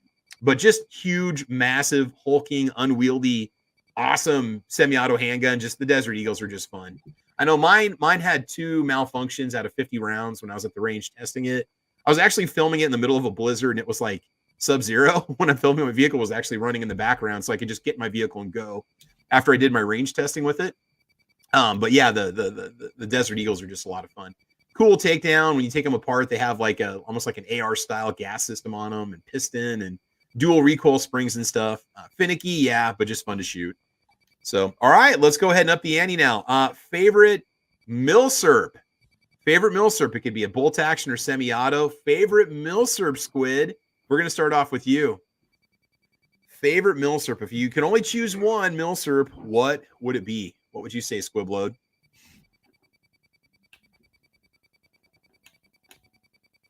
You might be away from the camera getting some coffee. All right, Firefighter 09100, favorite Milsurp, man. What would you say? Oh, you got to put me on the spot here. You have to put me on the spot because that's all I own. So if there's one, which one brings you the most enjoyment to shoot? Which one is just awesome? Which one do you think people would really just enjoy? Or M1 carbine. Yeah. M1 carbine. Really? Yes. Oh, okay. All right. Because everyone says M1 Grand, which are pretty awesome. Yeah. They are awesome, but there's something about the little M1 carbine that's just, it has a special place in my heart. Okay. How's that 30 caliber ammo for it? Is it relatively expensive or not? What do you pay for a box of ammo for it? The last box I bought was Danish surplus. It cost me about $35 for a box. I thought doesn't American Eagle or whatever it is make 30 carbine? Oh yeah, everybody makes it, so it's out there. Okay. I thought we found it maybe for 75 cents a round or something like that. So everybody makes it, but but sometimes in some areas it's hard to find. Well, yeah, it's not something that I don't even know if Shields has it on the shelf. I need to check the next time I'm there. I'm just kind of curious. Says the other guy that owns one, by the way. Ah, okay. So firefighter, you're saying the okay, so you're gonna go through M1 carbine. Again, it's just Not to mention the carbine was featured in Jericho. The Jericho Rangers used it before they got all those M16s from Hawking. Okay. Jericho, the TV show or what? Yeah, the TV show. That's some throwback stuff going on there. So Ozzy Osbourne says the Star BM hands down. That's another one I missed out on. It was one of those things where I wish I would have got one. They were like 175 at one point. Star BMs now they're 350 when you can find them in the gun stores. So Star BM, man, pretty sweet. Tony York says anything in 30-06 is clearly superior than all the others. Oh, I don't disagree, Tony. I don't disagree at all. All right, semi-auto preferences, Night Strike. Not semi-auto, I'm sorry. Milsurp preference, Night Strike. What's it going to be? Well, while I have an M1 carbine and it is fun to shoot, the problem is it doesn't matter whether it's a war production model or even the crappy universals. They suffer from bad magazines. Okay. So what I'm going to say is what everyone thought I was going to say. The M1 Garand, because there's something about that ping with an empty clip just ejecting from the rifle. Visceral, man. It's just like it's this victory howl that the gun makes for you. It is the only factual thing any video game ever got right. you load them the same way in video games now. You put it in and release the bolt. But Travis, know, because you've been playing video games as long as I have, that the only thing video games got right about was Garand for the longest time was the ping. Oh yeah. When I did my cleaning video, when I tested, I remember pushing the button and shooting it up and grabbing. I'm like, yeah, I love that sound. It's like, I love. Sometimes I just get an empty clip and just make the sound myself. Well, there you go. You need to make that your text message ringtone. Yeah. Oh, it is. There you go. We need to have like gunshot. We need to have like certain firearm ringtones where the caliber of gun is the ringtone you get for. No, that probably scare people. Yeah. Right. All right, man. So we got the M1 Garand. All right, Squibload. You can only choose one. Favorite Milsurp rifle. Oh, it's my Garand every day. Okay. All right. That's 2 for the Garand now. All right. Not that BM 59 or whatever. So I like the BM 59, but it's like a finicky Ferrari, right? It just doesn't run the way you want it to just yet. Well, first off, I kind of screwed things up. I'm pretty sure when I cleaned it at Thunder on the Prairie, I didn't line the stock up right, and I was having problems with the magazines. I chipped the stock in 2 places and whatnot. I need more time with it. I need more time I was going to make a series of videos on it. Never did. Didn't make time for it. So I need to make more time for it, that sort of thing. But I don't know that that's going to replace the Garand. And somebody might go, but the Garand only has 8 rounds and the BM59 has 20. Dude, it's never been about capacity. People use capacity as an excuse to make up for accuracy. Okay. So the Garand, if they were like, you can only have 1 handgun and 1 rifle, 1911 M1 Garand, I'm done. I got everything I need. So everything else is just icing on the cake, I guess. Yeah, there you go. All right. Travis, single shot. Oh, go ahead. Travis, we must be in the Twilight Zone because I agree with Squib on the 1911 and the M1 Garand. Dude, they're classics, man. They're robust. They're fun. They're, Okay, so they've got character because they have history, a long history. Right. Okay. They're also suitable for a whole bunch of different things. I got a buck with my Garand. Okay. I made up hunting loads with military load data so that I didn't do any damage to the operating rod. Lost him in a swamp, but I got a buck with my Garand, so I could deer hunt with it. I know the Second Amendment isn't about hunting, but I can deer hunt with it. Home defense. I mean, it'll blast through a couple of walls, so it'd be better if I was using it to defend the farm or something like that. But it'll do that. Lot 6. There's competitive shooting with it. The CMP. Yeah. I can take it out to the range and have some fun with it. If I wanted, I could put an adjustable gas plug on the end there, and I could put different loads in it or whatnot. I mean, there's not a lot of aftermarket support for it, but you don't need it because the government accessorized the crap out of them. So from a collectability standpoint, there's different manufacturers, there's different accessories, there's different countries. There's a lot going for it. Now, for some people, they're going to say it's clunky, it's heavy, The ammo's expensive or difficult to find if I don't reload. It's too big. It's, they want a pistol caliber carbine stuff. This isn't meant to replace a bunch of different things, but it fills so many different roles. And a 1911, the only thing I would see somebody complain about the 1911 is they'd say it's too heavy, it's too hard to conceal, there aren't enough rounds in it, or they just have a bias against 45.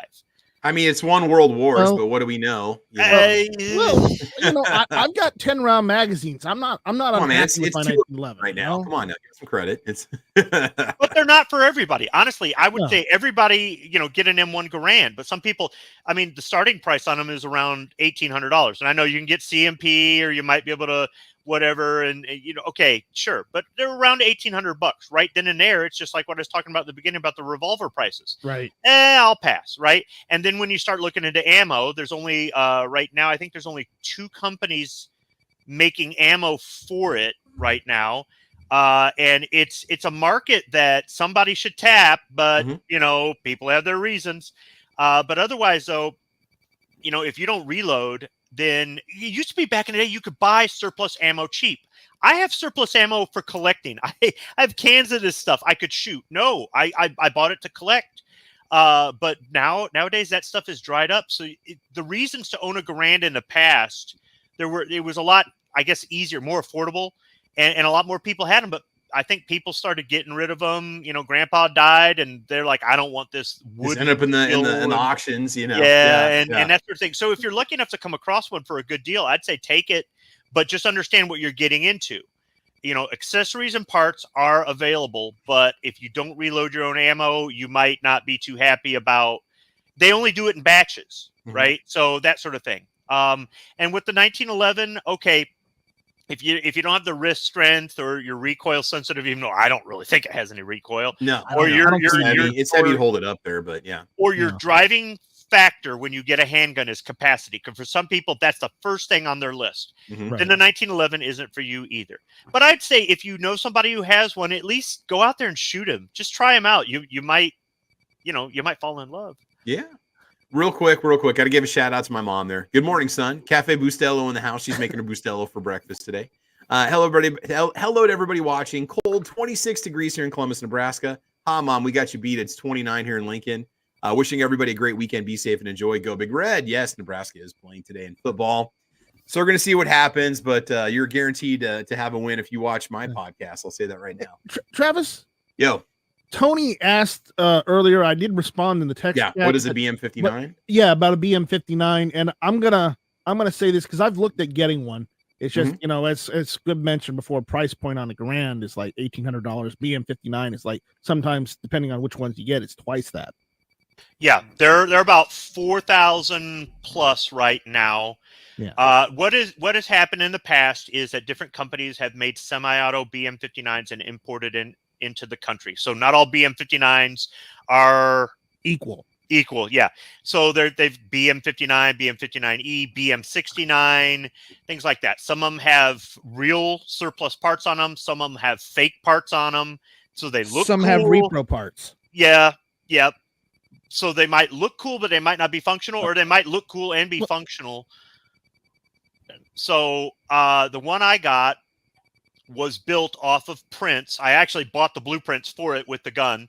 Nice. So it's an American receiver that was milled to the spec for the BM59E model, which was the one that Italy sold to Argentina. Right. So mine doesn't have the cool compensator and the bipod. Mine doesn't have the stripper clip feeder. Mine doesn't have the assortment of stocks. But I wanted a BM59. It's got a compensator. It's got a box magazine. It uses NATO spec, 7.6251 ammo. That's fine. Sometimes I kick myself because I almost bought a real BM59, a Select Fire. The reason I didn't is it had a folding stock, and I don't like folding stocks. Well, you could have replaced the stock easy because actually, it's easier to find BM59 stocks than the actual BM59s.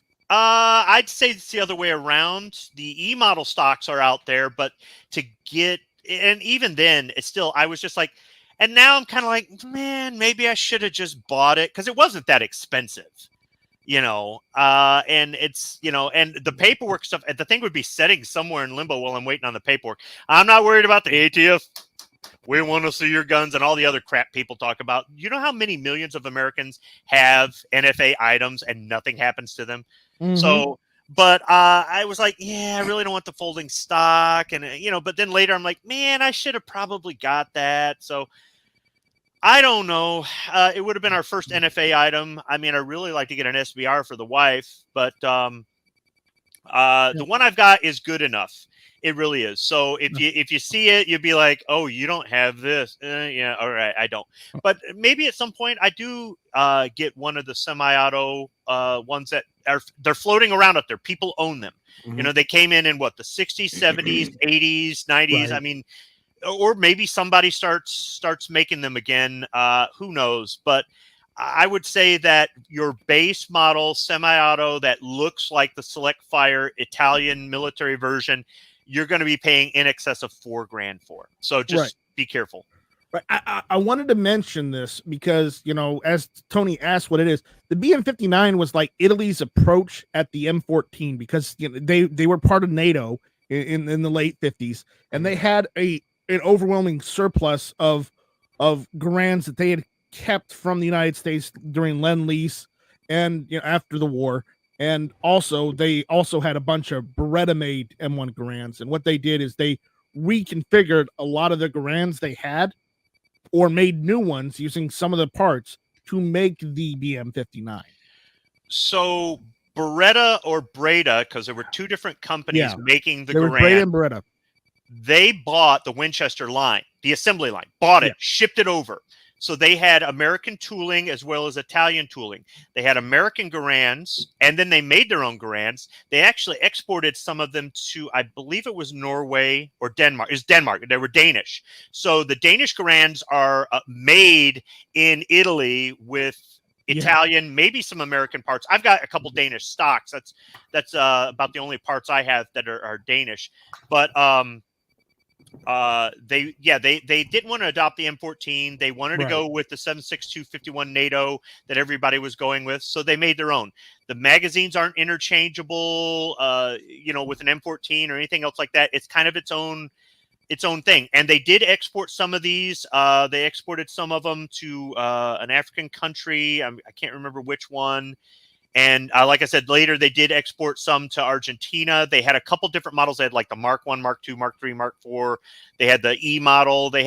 So it is a Garand in some respects. The manual of arms is the same, but it is its own animal. They had semi-auto versions. They had Select Fire versions. Right. They were kind of big and heavy, but they did the job all the way into the early 90s, I think it was. Yeah. Cool.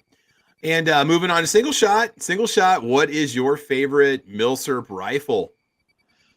Oh, Milsurp rifle, it's got to be the AR-15. There's so many versions of that, so many things you can do with it, so many different calibers that you can utilize with that. Hornady just came out with the 22 ARC they've set up the AR platform. And it's right in the vicinity of the 22-250, so that's pretty interesting. Okay. And that French Moss that I've got, 4956, that's pretty partial to me as well. I like that rifle. She's heavy, but boy, I'll tell you what, she's accurate. They're nice. Yes, sir. They are. And military handgun probably is going to be my CZ52. I like that. There's a nice little muzzle flash on that one. It does. I range tested one, did a cleaning video on one. It's kind of a bear to take apart. It's interesting because the cam locking system it has. Once you do it a couple times, you get used to it. But it's kind of a beast. I had a couple pro tips I threw in mine on easier ways I found to reassemble it, so you don't launch stuff across your house or knock out an eyeball. Yep. So, and the FMJ full metal jacket bullet, that round works really well. I've got a cast 75 grain bullet that I use in that as well. And it shoots really well. But boy, I'll tell you what, the hardest thing about that thing is keeping track of the brass. Because that thing will sling it out about 15, 20 feet out to your right. You need to get yourself a brass catcher on there, man. That's yeah, what you do. you do, really. Yeah. You do, really. Because it comes out of there. I clock those rounds. You cut out, buddy. Bad connections with a lot of people. Kicking little bugger. Yeah. Oh, yeah. Yeah, she's quick. Cool. All right. For me, that's about it. All right. For me, I was going to say the Mosin Nagant because that was one of the first. Well, it wasn't the first Milsurp. The first Milsurp I ever bought was an Ishapur Enfield 308. I bought it when I was in college, like an idiot. Bought it for $99 at a pawn shop. Numbers matching. And it was made like in 1972 or something like this. And this was in like the late 90s. And like a dummy, I did sell it. Should have kept it. It had kind of that pig snout front end on it or whatever you call it, kind of that little stubby nose on it and stuff. But now those are what, $800, I suppose, if you want one. So it's an Indian made. Yeah. Number 1 Mark III. Yeah. That is chambered in 7.62 NATO. Yeah. The thing was so much fun to shoot, man. That was my first little foray into Milsurp. I was like, $99. I bought it in 1996, I think, by the way. I had a chance to get one for $225. I had the money on me. I walked out of the show. I'm kicking myself to this day because that is on my list. Yeah. So okay. If you want one, $850. I'm looking at one right now. A 2A1 762 by 51 NATO. Ouch. 1968 CNR manufacturer, $850. You know what? I got to be honest with you. I'd buy one for that price just to have one back again. Now here's another one. Here's one in okay condition for $575. Don't know if I'd make it much of a shooter, but here's one for $799. Just cool looking rifles, man. Just wicked heavy as hell. Thing weighs like 25 pounds or something. I don't even know, man. You curls with that thing if you want to. But actually, and then I got my 1920 something hex Mosin, which was cool because I bought it at the time when Mosins were like suddenly showing up on YouTube videos like Iraqi Veteran and nothing fancy. And I got one at Cabela's for $127. They were $127.99 on sale. And it was so funny because when I called Cabela's and asked, I remember the gal that answered the phone.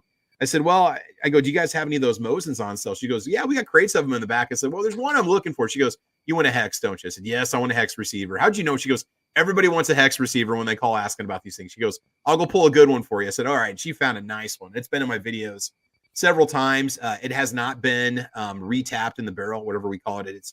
It's gone to the arsenal, but it has not had the counter boring done on the barrel. Mine's like a 27 hex. It's all numbers matching. I love it. It's actually in what I think it was from Kevin Jung. It's in the ATI Monte Carlo stock. It's been in there for almost a year now because it's so much lighter to shoot. I can shoot it all day, but just fun to play around with. And the fact that I'm going to hopefully live long enough to see this thing turn 100 years old, that's kind of cool because it was made in 1925 or 1927, I think. I got to get it out. I think it was maybe one of the last years that the hexes were in production. I've talked about it in my videos a million times. I believe it is I don't know if it's an Izmesh. I think it's a Tula, the one that I have. It's the star with an arrow on it. That's the factory marking on it. So I think that's Tula, if I'm not mistaken. Anyway, that's just an awesome rifle. But that is not my favorite Milsurp. My favorite Milsurp Night Strike is the Setme C308 that I bought from Foos. That thing is just, and then I've got the trigger pack in it is a Gunsmith modified, physically neutered, single action MP5 H&K trigger pack that Night Strike, I think you sent me the link for it, and those suckers sold out. There was only like one or two that particular part store had for sale. Yeah. After I sent you the link, I was going to go buy one because I'm working on a Setme project myself. Yeah. And I don't like the Setme trigger. I just wanted to get one for my Setme build. And they went out of stock. They went out of stock right after you ordered. Yeah, the trigger pack on mine, and mine has the semi, and the safe settings on it. I don't think it's a 3-setting receiver. It's not an SES. It's not. No, but it's got that polymer, but it's got the H&K internals. Man, that thing is just freaking sweet. So that it was like $275 to drop on top of the either upgrade brand I paid for that gun. A Setme C to make it run perfectly is just to swap the trigger group out for an HK91 G3 style trigger group. Now, can you buy those? Does anybody make those as an aftermarket new manufacturer replacement, or are you stuck buying Milsurp? PTR makes the HK91 PTR 91 trigger pack, but it's really hard to buy just the trigger pack from them because they usually put them in their rifles. They don't really sell a lot of them because they're parts stores through every gun part. Okay. Okay. And the problem is every gun part never has that part in stock. So really your only option to get a HK91 trigger pack is by going to HK parts. Do you guys ever find yourself buying some of these things because you wanted both of these things, but this company has it in stock and the other one doesn't? The reason I got that BM59, DSA sold out on the FALs I wanted. I was going to get an FAL. Oh man. And they sold out, right? So I'm like, well, that answers my question. Well, Squib, that's funny. Guess what I bought this year? A DSA FAL. not a DSA, but an FAL. I got one of the Sentry ones. So there you go. I got a gunsmith working on it for me because what he's doing is the one I got had the threads cut off. They cut it because when Sentry imported them in the United States from Canada back in like the late 80s, early 90s, they cut the threads off so you couldn't put a flash hider on it. It's probably importation laws or something like that. So what I'm doing is I'm having the barrel recut the threads on the barrel recut so I can put a flash hider on it. New York Outcast says that the best way to get Squib to buy something is to tell him he can't. So there you go. I guess I've never tried that psychology on you before, but the best way to get me to buy something is to whine and complain about how expensive it is and how poor you are, and you can't afford to buy it yourself. Then I'm going to go buy it, make a video, and hold it up and go, look, I've got this. Or how cheap it is, and you can't not say no to it, like the Torai, the cheap that everybody got for Christmas. You know. I'm not going to buy that. That's $1. And then I'll go out and I'll buy 10 of them. I'll buy 10 of them. Yeah. And I'll make a video just to be an a-hole. Yep. But Squib, will you put it on the credit card? Pretty much everything's on the credit card. Actually, I'm planning on cashing in some points to take care of something. So, yeah. Outcast says that Squib doesn't have the blank to send me more Arbuckles. He ain't man enough. Yeah. No, see, here's the thing. Outcast is too cheap to buy good coffee. So I guess just keep drinking that black silk garbage that you drink. Oh God, that's like one of the. And I'll never say no to a cup of coffee, but Folgers Black Silk was just. I tried the K cup of it. It was horrific, man. It was so bad. I don't know what it was, man. Maybe it was me. I need to try it again. It's been at least a decade since I've tried the Folgers Black Silk. So, yeah. The irony is I'm drinking Ariosa right now. Actually, I'm two-fisting it because the show's running so long. So I decided I would. Get yourself a backup cup. I know I'm out. I might have to run off and go brew some more here in a little bit. So I'm drinking the old favorite, the Colombian coffee. So hey, real quick, what I like about that Setme C308, just the fact there's a good aftermarket support for it. Whatever you want to do to it, you can. I've got a heavy quad rail on it. That's nice because you can just bolt anything onto that monster, bipod, whatever you want. If you have the one that does not have the Picatinny rail on it, you can use the same HK91 G3 clamp mounts for scopes and red dots and whatnot. But if you've got mine has a pick rail on it. Yeah, mine was also it was also a Sentry import, right? I believe it's not a PTR Industries now. I wish it was, but it's fine. It runs great. It runs like a champ, dude. It took me forever to clean it up. Wrong about the pick rail. The pick rail just makes it easier, so you don't have to use the clamp because the clamp is kind of a pain in the rear to install. And then uninstall when you just want regular iron sights because you can't really use both with them. Yeah. Defense Dad says, hey, I like Folgers Black Silk, you snobs. I need to try it again. Maybe my taste buds have changed. I need to try just the brewed version of it and see how it is. I'm going to maybe go get a little container of it and just brew some up and see if Defense Dad knows his coffee. I think they pave roads with that crap. Tony York says, what do you got out there, Tony? The Timmy Hortons dark roast. Yeah, Timmy Hortons coffee is awesome. I wish we had the cafes closer to where I live in Nebraska. I know they've got them on the East Coast, up in the Northeast and North America. I got a whole Tim Hortons story I can tell sometime about when I was in Winnipeg, Manitoba, but that's a story for a different time. So what else we got there? Squiblev says that right now you get free shipping at Arbuckle, so I might get some this weekend just for me, not to share. That's right. Outcast is. All right. Another things I like about the Setme C308. Now, the inexpensive magazines. What is it? Nine Strike, the G3 mags, or what we buy for them? Yeah, with the Setme C, you can. I got a bunch of mags sitting around. You can use the Setme C magazines, which you can usually get those with the $8-9 a piece, or you can get the G3 mags, which the G3 HK91 mags. You know, there I goes bought to new any- mil spec old stock G3 Yeah. mags for like $15 a piece or something, which is ridiculous. But they're new. They're dated from like the Yeah. 60s or 70s, man. But They're if you look awesome. around, you can still get those magazines anywhere between like $4 to $5 a piece. Yeah, I got a box full of them. Now they're Yes. not all full of ammo because I don't have a lot. I'm not too heavily invested Yeah. in 308, but When I sold my other set me to someone, I did not give him all of my mags. I kept like at least half of my magazines because I had like a box of like 40 of them. yeah, I've seen them as low as like $3, $4, $5 a Oh. piece. Discounts if you buy them in bulk, 'Cause- and they're all 'cause- German no. made H&Ks. So Well, I yeah. bought my mags when they were like $2 a piece. Oh my god. So you know, so that's why I'm like I still have like a box of like 20 or 30 lying around. Now, Tony says they will ship it. He's talking about the Tim Hortons coffee. Tony, I can buy the coffee at Walmart. They sell Yeah. Timmy Hortons ground on the shelves now. They've done that for Yeah. a couple of years at our Walmarts, and then They sell also it the mine, K-Cups too. So, yeah, I can actually buy the coffee itself. Before I was buying it off of Amazon, but it's not the same as getting to go to the actual coffee shop itself and enjoying the experience. So, Well, because you can get the donuts there. Bjorn, Dude, we need to it have. is not that good. We've got Tim Hortons here. It's not that good. All right. Well, it's because I didn't get it, and I'll explain why later. Okay, but so what you Bjorn do says when you I don't wanna, like coffee. Bjorn, we need an intervention, Bjorn. I think we need to sit down and have a talk. Me and Sean have said the same thing many, many times, Travis, but the problem is Bjorn doesn't want to hear it. Okay. All right. Maybe Around- you can't drink it. Yeah. around here, when you want to cater a meeting at work and you want to do it on the cheap, you get 2 boxes of Timbits and two of the cardboard boxes of Tim Hortons. Okay, it's not that good, dude. It's like Dunkin' Donuts. Like it's good, but it's not mind-blowingly good. Like it's people love it. They're fans of it, but it's not just the most amazing stuff ever. So, all right, it's time for us to move on now.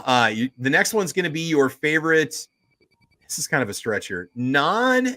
Your favorite bolt action non-Milsurp rifle. Now you might like a line that's also used in duty, but like your favorite just like civilian issue bolt action rifle. What's it going to be? For me, this is a really hard one. So just bolt action rifle. It can be a 22 LR. It can be any caliber you want. Something maybe you've owned or people should own or should have. Nice Strike. We're going to start with you. All right. What's your favorite bolt action non-Milsurp rifle? Full disclosure, I'm going to make a video on this soon because I just got it fixed. But that old Stevens Model 83 22 bolt action I've got? Yes. It's running now. Oh, okay. All right. Gotcha. I had a friend help me fix it and get it running. He stated this thing is kind of a hair trigger, so load it at the range. Do not load it in a direction of which you don't care about if it goes off. Yeah. You want to be a little careful with that. Yeah. For anyone that doesn't know, the older Stevens rifles, basically the bolt was cocked and held in place by the trigger, literally. That's such a safe design. By just the pointy end of the trigger. And it's not entirely safe. But what do you expect from a rifle made between the years of 1934 and 38? That's right. Just don't point it at people if you don't want to worry about it. That's all they had to give you for a disclaimer on the instruction manual. That was your safety manual. It was a little single sheet of paper that said, don't point it in a direction that you don't want to hurt. But I've got that running now, and it's fun to shoot, even if it is single shot and you have to load it manually. It's a 22. It's fun. Yeah. And Jay Hike out there, the mic drop comment of the day. CZ 527 762x39, a bucket list gun for me, and they're not going down in price because now they got the Alpha series out, and it's just not the same. It's not the same, and they're not doing a Woodstock 762x39, at least not for North America in the new CZ series that's out. You can get them in a poly stock, but all right, Nice Strike, good choice. All right, single shot. What about you? Your favorite bolt action non-Milsurp rifle single shot? What would you say? I get this thing unmuted. Sorry, bro. My dad's Remington 700 7mm Magnum. Okay. I haven't shot that very much at all, but that is one of my favorites. And my other one is the Savage left hand 223 Remington that I've had for a while. That thing is a super, super accurate rifle. Axis or Axis 2, or is it a different model than an Axis? No, it's 116, actually. Oh, okay. All right. And it's left-handed. and I tuned that down so that it's got a nice, crisp, clean 2-pound trigger, and I can stack them on the target 100 yards, no problem at all with that rifle. Sweet. All right. Very, very accurate. Cool. All right. Any other ones? Probably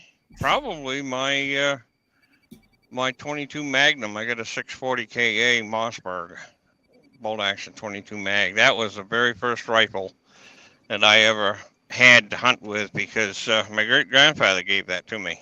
Okay. And I've done some recent upgrades on that. So that has shot a lot of woodchucks and a lot of squirrels. Very cool. All right. Let's see. Firefighter 09100, a favorite bolt action non-Milsurp rifle that everybody should own or check out or think about owning. What do you think? I have two. Do it. I have two also because I can't decide between the two, but go ahead. Number one is the Savage Axis. Yeah, which caliber? What caliber are you talking? Expensive? Yeah. Yes, but they're amazing bolt action rifles. Smooth, shoot well. They get the job done. Okay.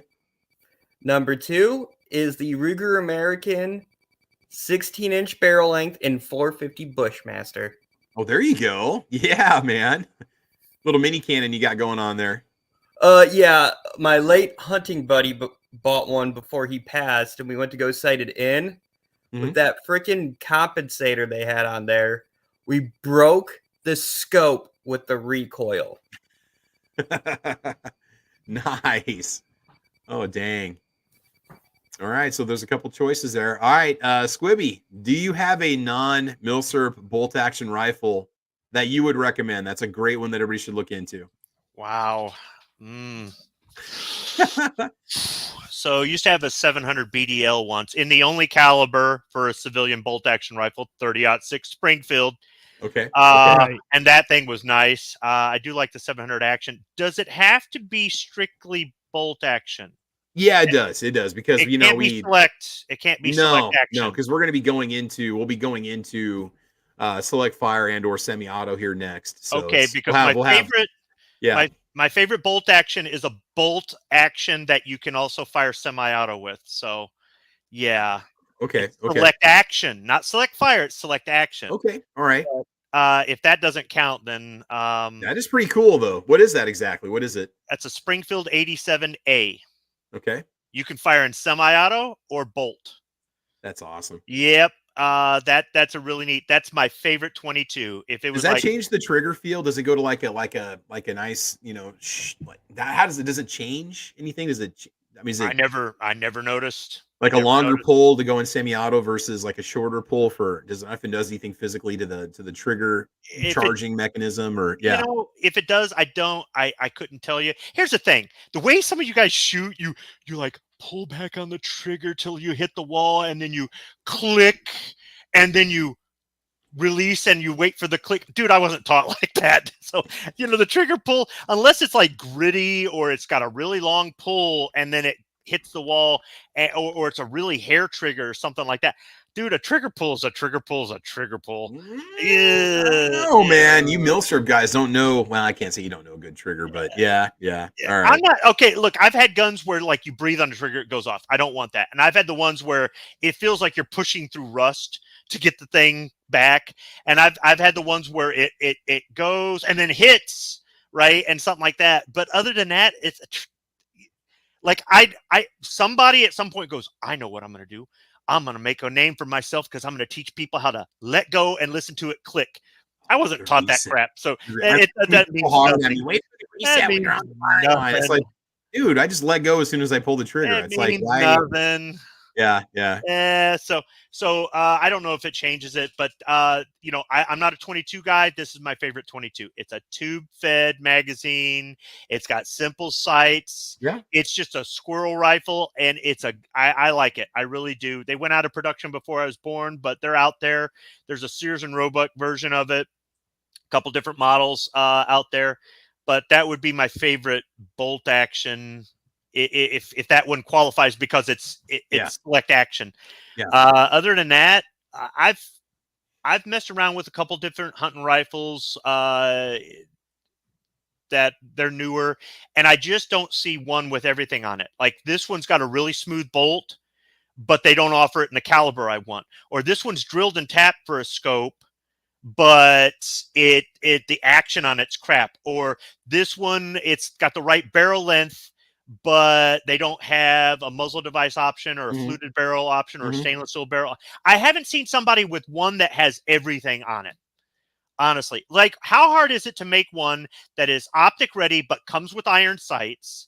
You can get a synthetic or wooden stock for it. You can get a stainless or carbon steel barrel for it. You can get a fluted barrel. You can get one with a muzzle device, or you just put the threaded protector on there and then you don't have a muzzle device. See, it shouldn't be that hard. That's the thing, is that they should make something like that because people want that, But I mean, I will say, like the Ruger American series, they do offer a huge swath of styles and types, and you want Picatinny rail on the top, or you want Weaver mount on the top, threaded, unthreaded, short barrel, long barrel, youth model, left hand. They do all that stuff. Woodstock.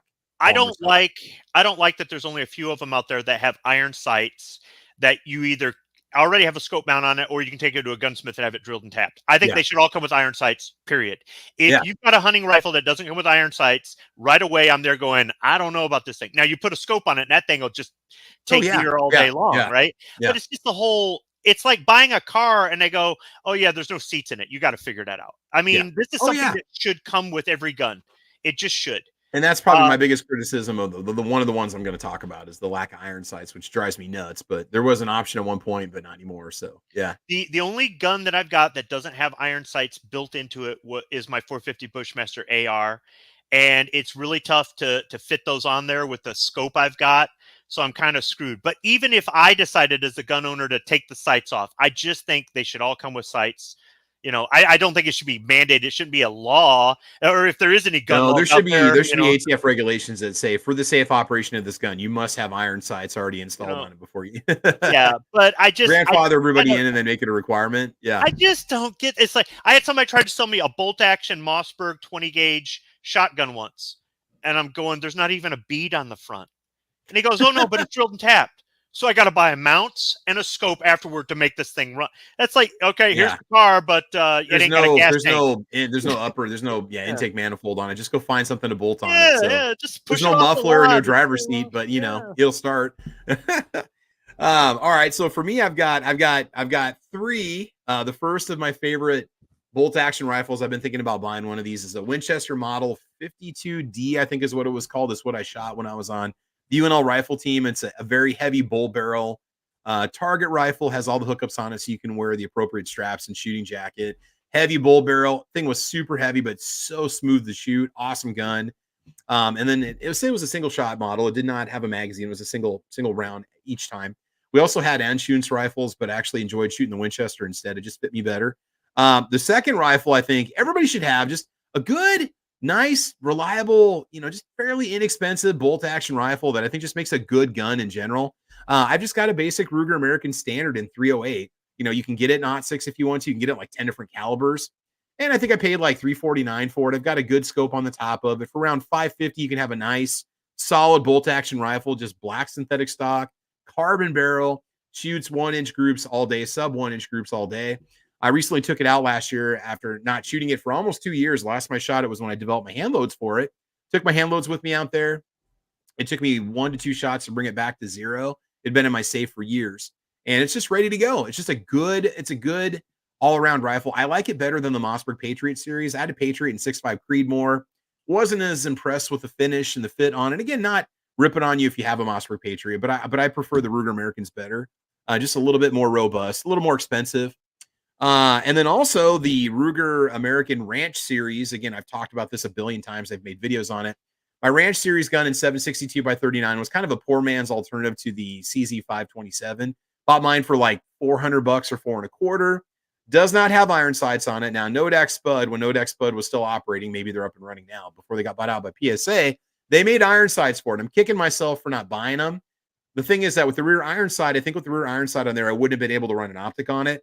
And I run a nice scope. I've just got a primary arm scope on that Ruger Ranch. And what I like about that 7.62x39 Because if you've got boatloads of 7.62 by 39 ammo, steel case, it'll run it like a boss. And I can shoot that thing all day. A nice 30 caliber rifle, inexpensive to shoot with the steel case ammo that I've stocked up on. Good deer hunting rifle, comparable to 30-30.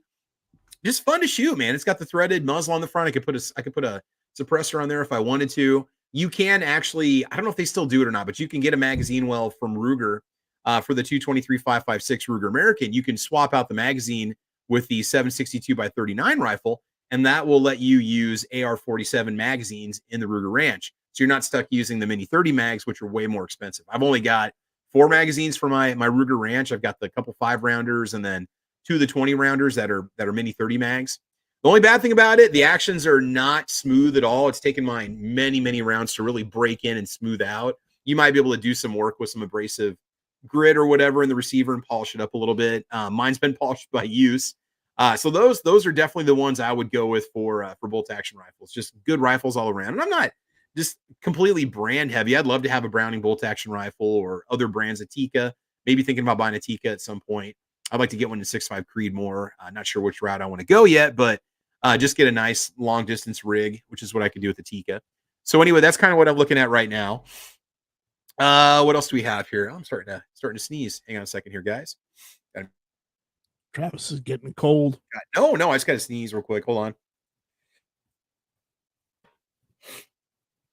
Think we're good. No, we're not. No, we're not. Oh, there we go. Oh man. All right, got to put the suppressor on that one. Wake up the whole apartment complex. Otherwise, I think that's it. So I don't know. There's some interesting conversation going out there between Outcast and Squibload. I think they're looking for my next wife. Maybe, I'm not sure.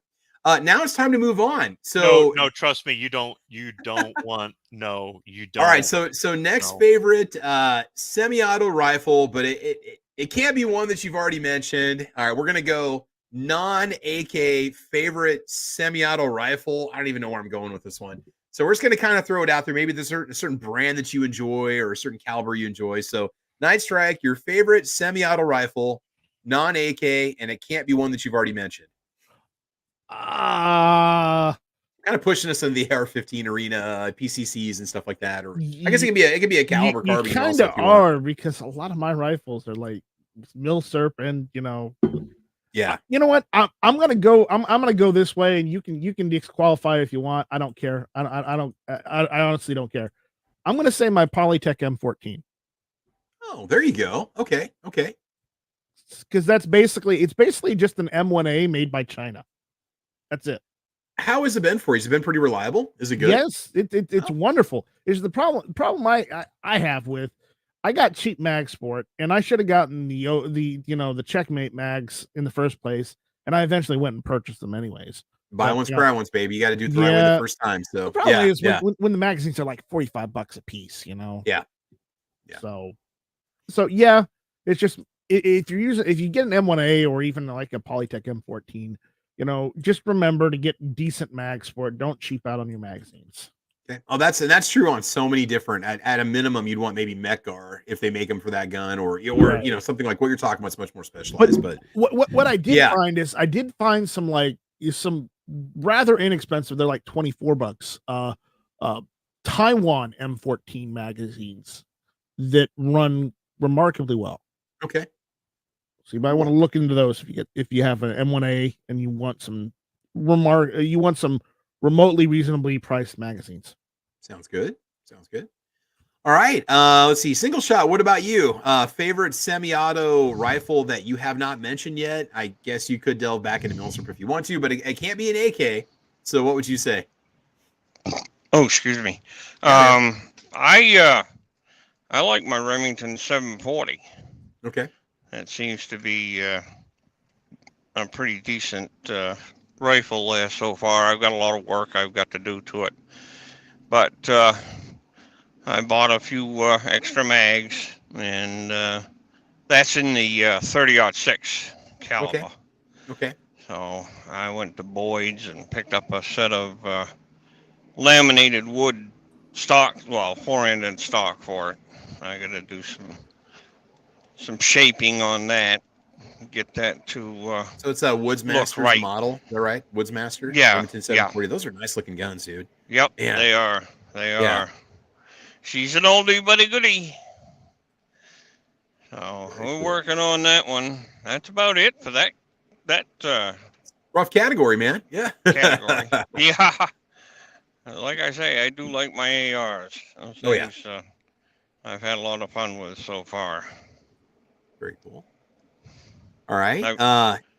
So firefighter, what about you? Favorite semi-auto rifle, one that you haven't mentioned yet, non-AK. What would you say?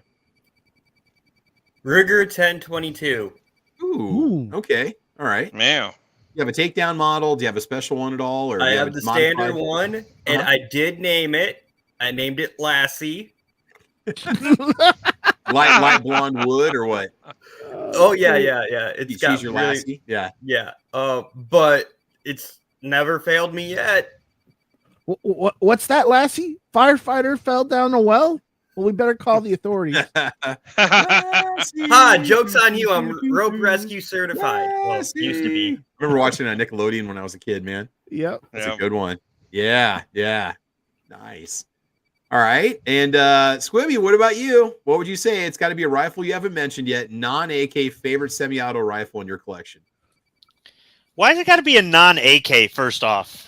Because I wanted to keep, I'm kind of forcing us to go the AR side or non-AK side. Then we'll throw like favorite, whatever you want to call it, commie design rifle out there, whatever you want to go with. You know, SKS, AK. That could be its own separate category. So there's all these AK guys. Here's the thing. Yeah. I have an AK for one reason and one reason only. To have an AK. I seriously bought this thing because I thought an election was going to go a certain way and thought these things were going to go up in price again. I paid more than everybody for one of these things. Well, almost everybody. That they went up in price anyhow. But I bought one to have. It's like the Glock. I don't dislike AKs. I actually like the AK pistol, but I just don't categorize it like, well, AKs are a thing of their own. It's just another rifle, man. But do you have like a favorite AR pattern rifle, a certain caliber, like an AR-10? Do you have an AR-15 that you just love and that you enjoy shooting, like kind of one that's your go-to? Do you have anything like that you could mention? Something everybody should have.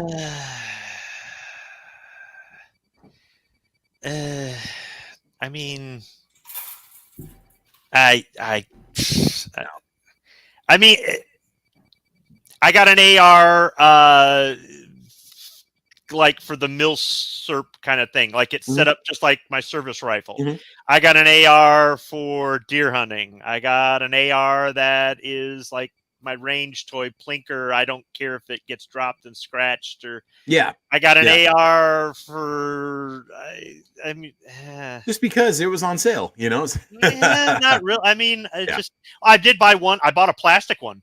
Just because it was plastic, I'm like, all right, let's just see how this thing does. Was one of those plum, whatever they're called, plum something or another, it was ATIs or it's a New Frontier Armory. They've got metal and plastic ones, so that and I was like, all right, she wants a lighter AR. With the AR, you can just do so much more with it, I think, than with the AK or some of the other ones out there. But favorite it's not even like asking me to pick my favorite kid. It just it's a non-issue. It's a non-issue. It's not something you even think of. That's just an odd question. Okay. Well, no, I was trying to see if you had a favorite brand or a favorite style or platform or barrel length or something like that. If you had like an AR pistol you really liked or 300 blackout or something like that. Just kind of throwing it out there for people. I don't like AR pistols. I don't. Okay. I like AK pistols. I don't see the point for a pistol brace other than skirting the NFA. I don't care if you do it. Has nothing to do with the laws. I think the laws are ridiculous. Pistol braces wouldn't exist if the NFA didn't exist. Nobody would use them, except for maybe somebody who can only use one hand. But yeah, AR pistols, shooting an AR pistol made me want to get an SBR more than anything else. A lot of people want an SBR for the cool factor. Nope. I'm like, wow, if I could just have something this short and light and handy and put a real stock on it. That'd be cool. Yeah. It's $200 and 4-month wait or whatever, but I just never got off my butt and did it. That's all. Yeah. And they're not necessarily more expensive than non-SBRs. I mean, it's not, you can get, if you want to get yourself, or if you want to, I don't even know how that's going to work. If you buy one, if you want to get one registered as an SBR, if you want to do the 14.5 inch upper or 13.7 or 10.5, 300 blackout and Okay, how about the AR-15? I don't have, but I've always wanted. Okay, what's that? What do you want? So I'll get a 10.5-inch barrel, get the 5.5-inch flash suppressor on there, have it pinned and welded by a gunsmith. Okay. And then drop it on there, and then get repro, an overpriced repo, 3-position adjustable stock, which back in the day, I could buy these things dirt cheap. Yeah. Or just all day long. And then somebody went to a 4-position, and everybody goes, well, the 3-position is crap. So they stopped making them. And now the only way to get them is retro, which means we're going to charge you like hundreds of dollars for something that was 20 somewhere on the Arizona desert next to the 1 million cartridges of Atari ET is a pile of 3-position stocks that somebody bought thinking it would be the biggest thing after the assault weapons ban, and then nobody wanted them, So at some point, I would like to have as close to as possible an XM177E3 or E2. And that would mean I would have to find an upper with the carry handle built into it. And then, would I go with the A1 style where I've got to use the tool to adjust the rear sight or not? That would be something that I would do more for the Milsurp kind of thing. That, and I just wanted one since I was a little kid, and and they had tons of these things forever. And now it's like, well, it's the nostalgia. Oh my goodness, whatever. Well, PSA's remaking them, aren't there? Or Brownells or somebody. There's one you can get. I think okay, so Brownells has them made, and they jack up the price ridiculous. And then PSA promises to make stuff, and they never do. So whatever. Okay. AR Patriot Nation says good morning, and New York Outcast. He also said good morning at Travii 11. Good morning to you too, Patriot Nation.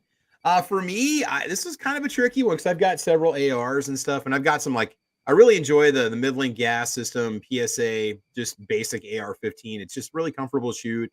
I absolutely love. I've got a Daniel Defense DDM 4A1. I think it's cool. I like the the SOCOM or MARSOC, whatever heritage of that particular of that AR. So I've got one of those, which looks like the AR-15 carried by. Oh god, I'm totally drawing a blank right now. It's one of the characters from Sicario. Absolutely drawing a blank right now. So anyway, Josh Brolin's rifle from Sicario 2. I've got it set up and outfitted the same way. That's my movie gun, right? But overall, my favorite AR-15 is one of the first ones that I bought, which was my $400 before they were even popular Bear Creek Arsenal AR-15. That my Brown Bear is what it was called. It was $499 or $399.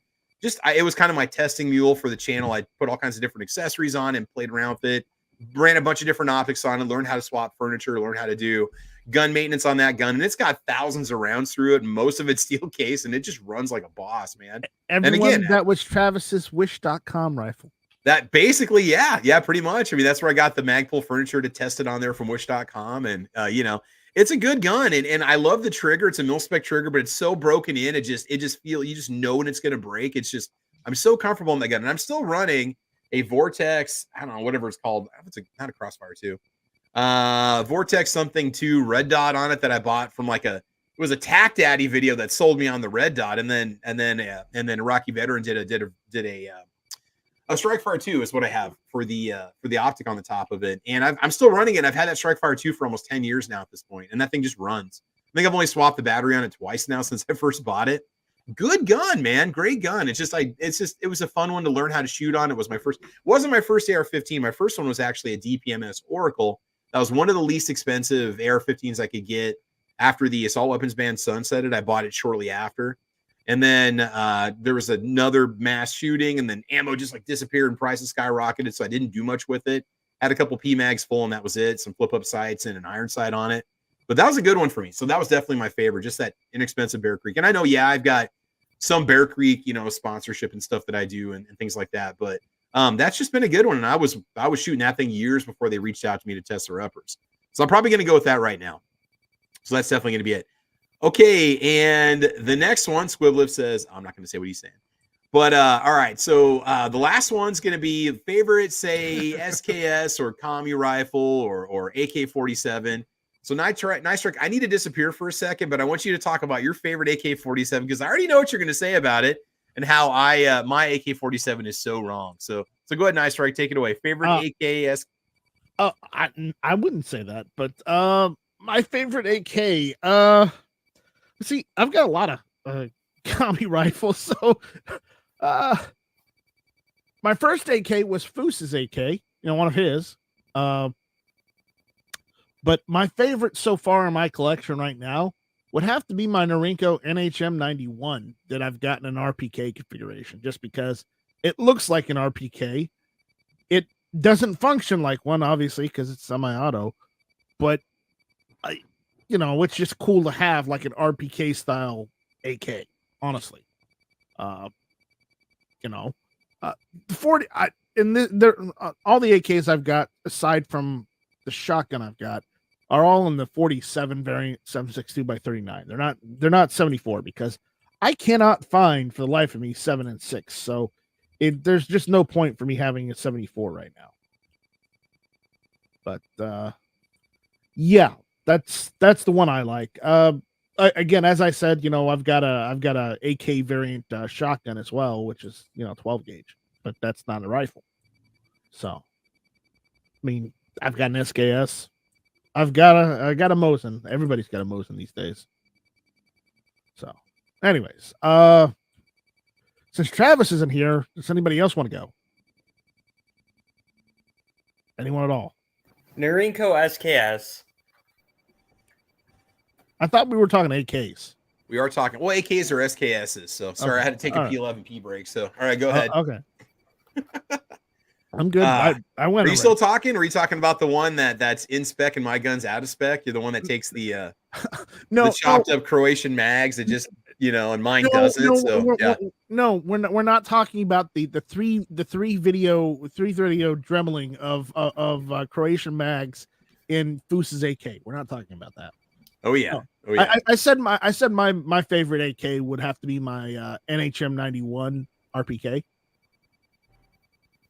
Oh, yeah. Because that thing just, you've seen it. It just looks badass. That is awesome. Yeah. that is the one that I love. But I also mentioned that I do love my Saiga variant shotgun, because it's basically an AK shotgun. Dude, those are fun. I've got my Chinese one, my Jam or whatever the JTS or something. I've got the Lynx 12, but I'll be honest with you. I did the modification where you place the puck, the gas puck, and you replace the adjustable gas system, and it works much better because is it automatic? Is it auto regulated? It's its own, or it changes it from like a 3-position gas system to like a 4-position gas system. Yeah, so it's much better. Cool, man. Cool. Anyways, I know it's a shotgun. It's a semi-auto shotgun, but it's in the AK style. Okay. But if I had to choose a rifle, definitely the NHM 91 RPK. Okay. Because it's got the bipod. Gotcha. Defense Side out there saying, which one of these guys has a ceiling fan that needs balance? I don't know. There's all kinds of stuff running in the background on all of our channels, so I don't really know. But yeah, it's like a squeaking or something. It's not me. I can hear it. I don't know. It sounds like it's just like it might be one of the fans on your computer, Travis. I have no idea. I'm using my mic right here, so it could just be some background noise that we have from just the internet in general. So it's hard telling. All right, let's go ahead and move on. So single shot. What about you?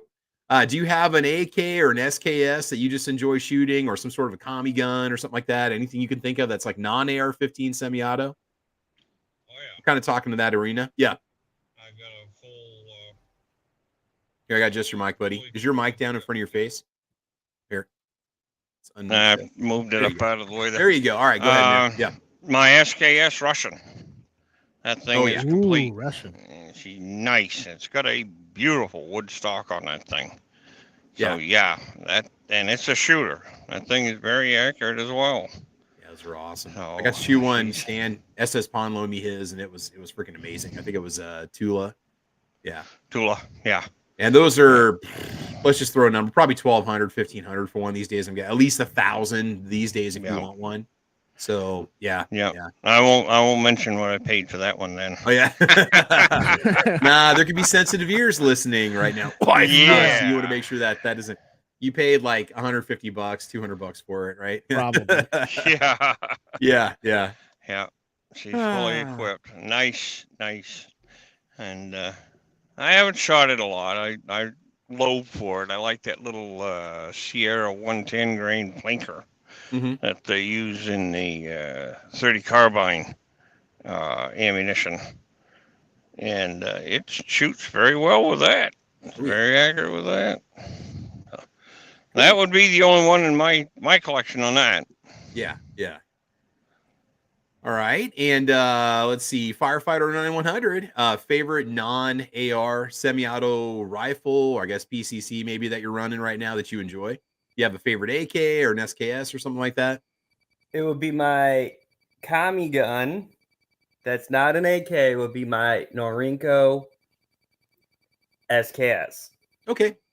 That I got for $100 when they were going for $6. Is yours the sporter model like mine that has the thumbhole stock? Did you get that Nope, model? Okay, but mine also does take the regular AK mags. It has a standard factory mag well for AK mags, which is sweet. But yeah. But no, mine's like the legit, like got the spike bayonet and all that. Yeah. Yep. But very cool. Love it.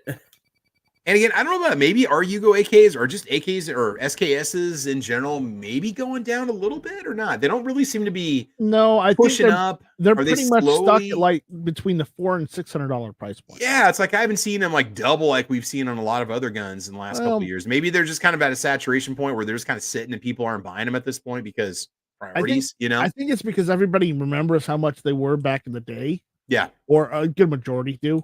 Yeah. And they also know that that there's not a lot you can do to the SKS to make it better. Yeah. So it's just once you buy one, it's either you bubba it or you leave it as it is or you make it look nice. That's really your only option. There's not a lot of accessories for it.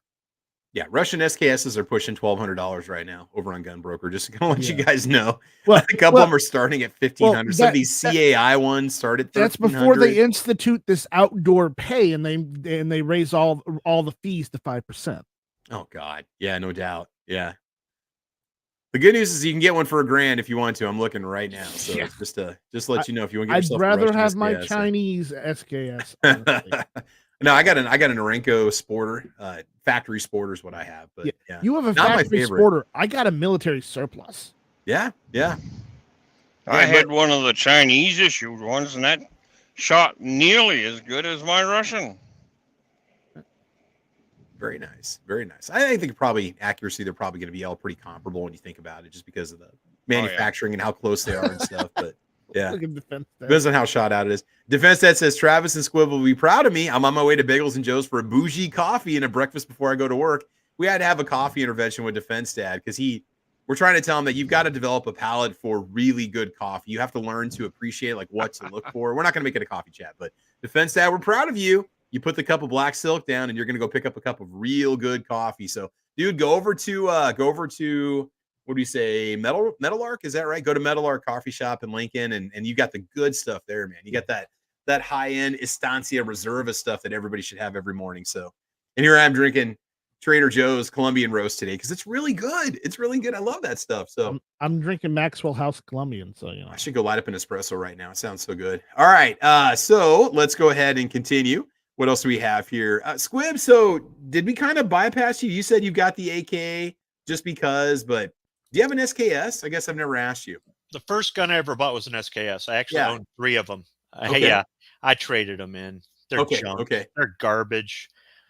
Honestly, if I owned an SKS, I'd have a Yugo, not for any reason other than the collector in me. It's the next service rifle grenade launcher or the army. Yeah, just because I accessorize them. I don't even know that I'd shoot it. After the M48 Mauser, they went to the SKS, so it would be the next in progression. So it would actually be more because I have the Mauser, and I'm a Milsurp collector. Otherwise, though, no, they're garbage. They're just yuck. I mean, it is, I got an AK to have an AK. I like the Micro Draco. I would really like one of those. It's very comfortable to shoot. Okay. It doesn't need any brace or any of that garbage. It's handy.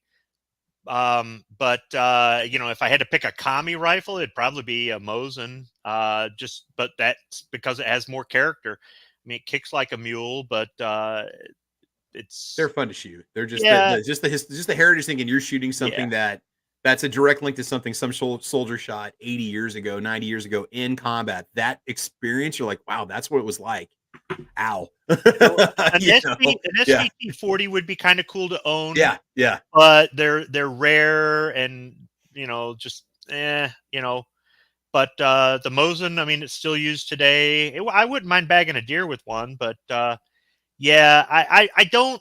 There's the guys that are just their hardcore AK or their hardcore AR or whatever. Hey, dude, you do you, but yeah. So Squib, don't go far because we're going to start right back up with you again. Here we go, guys. The one that everybody's been waiting for, including Tony. Hey, Squibby, favorite lever action rifle carbine. What would you say? What's your favorite lever action? You got to choose. We got Winchester, we got Rossi, we got Henry, we've got Marlin, we've got Remlin.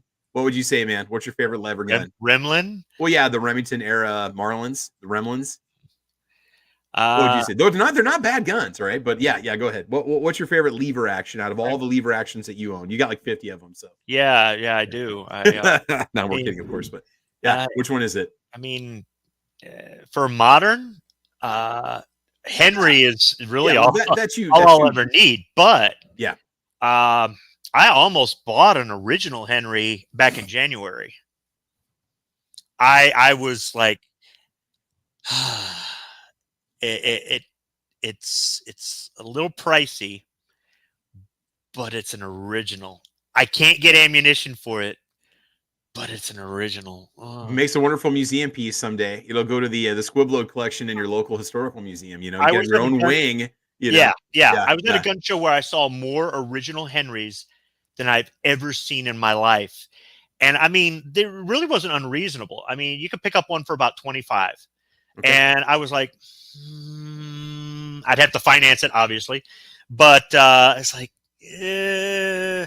but I mean, for about $4, I could get a reproduction that is chambered in 4440. So at some point, I might want to get a repro original Henry. Now, what I've heard is that the Henry one isn't as authentic as the Uberti one.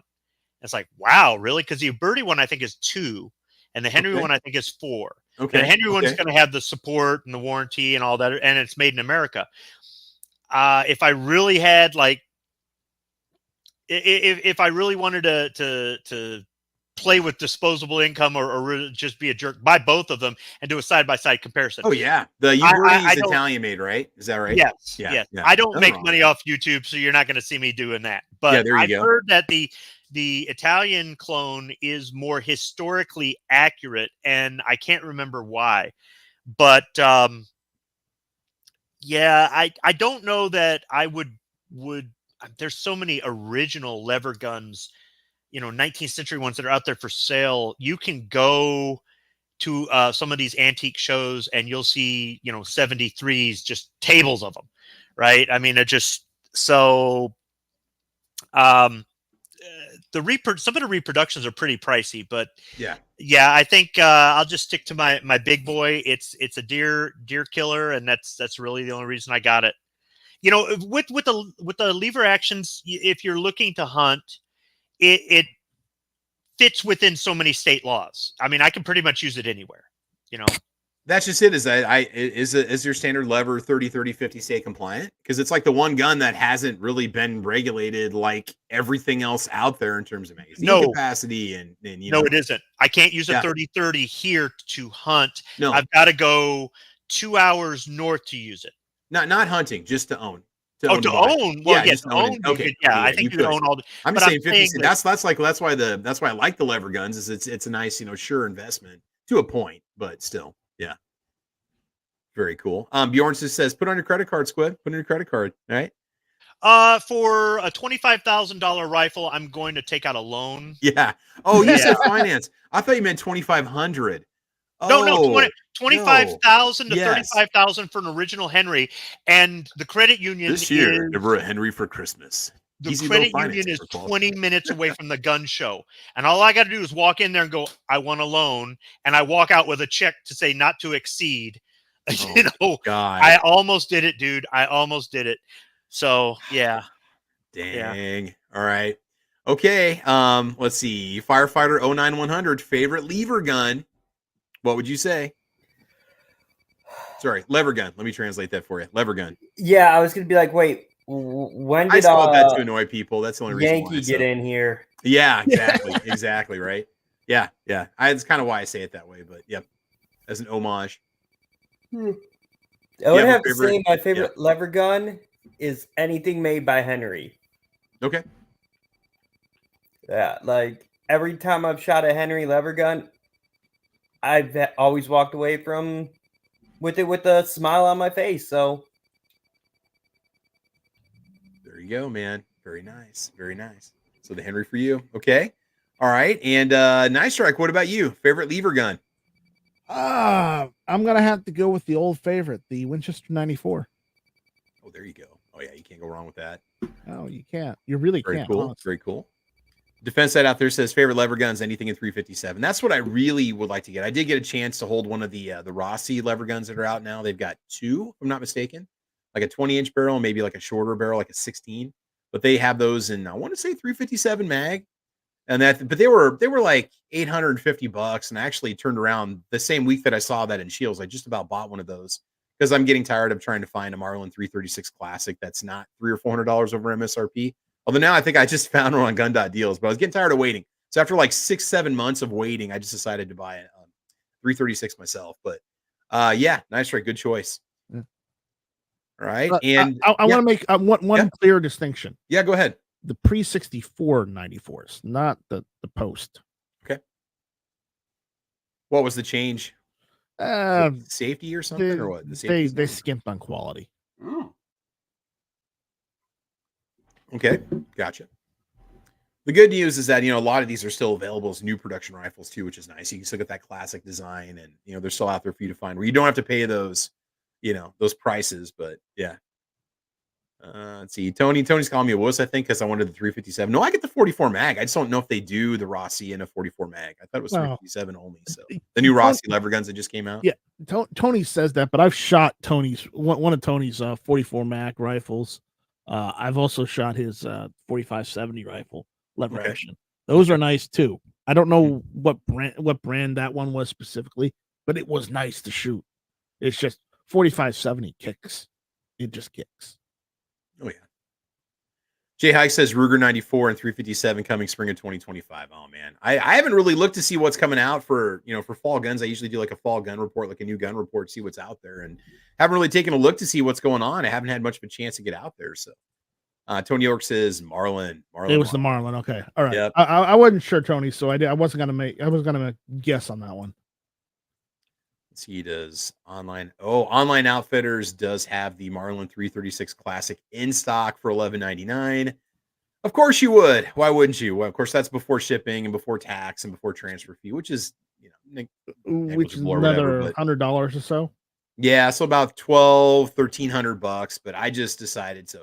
What I went ahead and bought is I just went ahead and bought a Marlin 336 that was made in 1994.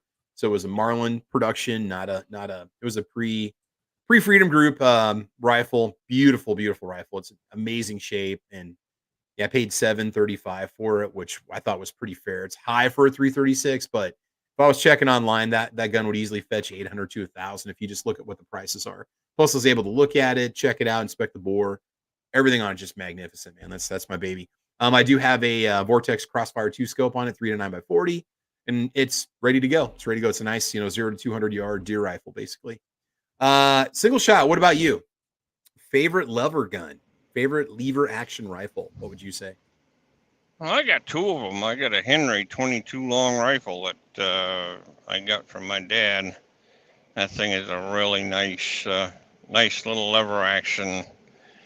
Very short throw, 60-degree throw on it. Very smooth trigger on it.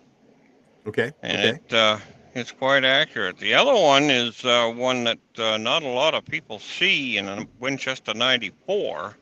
Okay. It's the ADL grade. It's a high grade lever action. It's got fancy wood on it and everything else. But yeah, it is chambered in 730 waters. So that one there is a rather rare bird. I would think That so. Is a Yeah. really nice rifle, though. Oh, that's cool. Gotcha. Ozzy Orsborn out there says, Squib, starting this year, we can hunt with straight wall caliber cartridges. That's why I got the Savage Axis and 350 Legend. Yeah, I've used 350 Legend. I don't care for it. I know a lot of people like it. I don't care for it. So what's the buck hammer that you can get now too? Was it the 360 buck hammer? Or yeah, something? see, here's the thing. They just keep coming up with all of these. To talk about. Yeah. They keep and one of the advantages is if you can use the same bullets for your handgun, as a reloader, that's kind of useful, right? But I mean, otherwise, at a certain point, they start to get they saturate the market with like, oh man, we better jump on the bandwagon with this crap. Yeah. And I mean, I was reluctant to get the 450 Bushmaster, not because of really cost or anything else like that. I had shot one before and I liked it. I was like, wow, this is kind of cool. But I'm like, but then the people I was hunting with, a lot of them were switching to the 450. I saw the results they had. I borrowed my buddies. And I was hooked. I was sold. I did borrow a buddy's 350 Legend, and I wasn't hooked. Okay. So the Buckhammer has a cool sounding name, but yeah. Do I really? I got a 450. What do I need to? It has some ballistic advantages. We had a whole discussion on it. At some point, it does perform, a little bit better to a point, but then not. It just depends on what you really want to do, like what kind of a length you're talking about, shooting distance and stuff like that. So yeah. Well, I didn't really like the idea of some of these straight wall cartridges because I just thought, they're just trying to sell us more crap. And I think everybody's got to find the one that works for them for whatever reason. Right. But I feel the same way about 450 Bushmaster as I do 30-06 Springfield. Mm-hmm. Do you really need anything more? Okay, for my battle rifle, I'll take that 30-06 Springfield every day, and it'll do the job. For killing Bambi, yeah, that Henry 44 Magnum will do the job. The 450 Bushmaster AR does it better. This is true. There's always a superior cartridge out there that we can argue for, Yeah. Yeah. But the thing is, I had issues last year with the AR. Okay. It was new.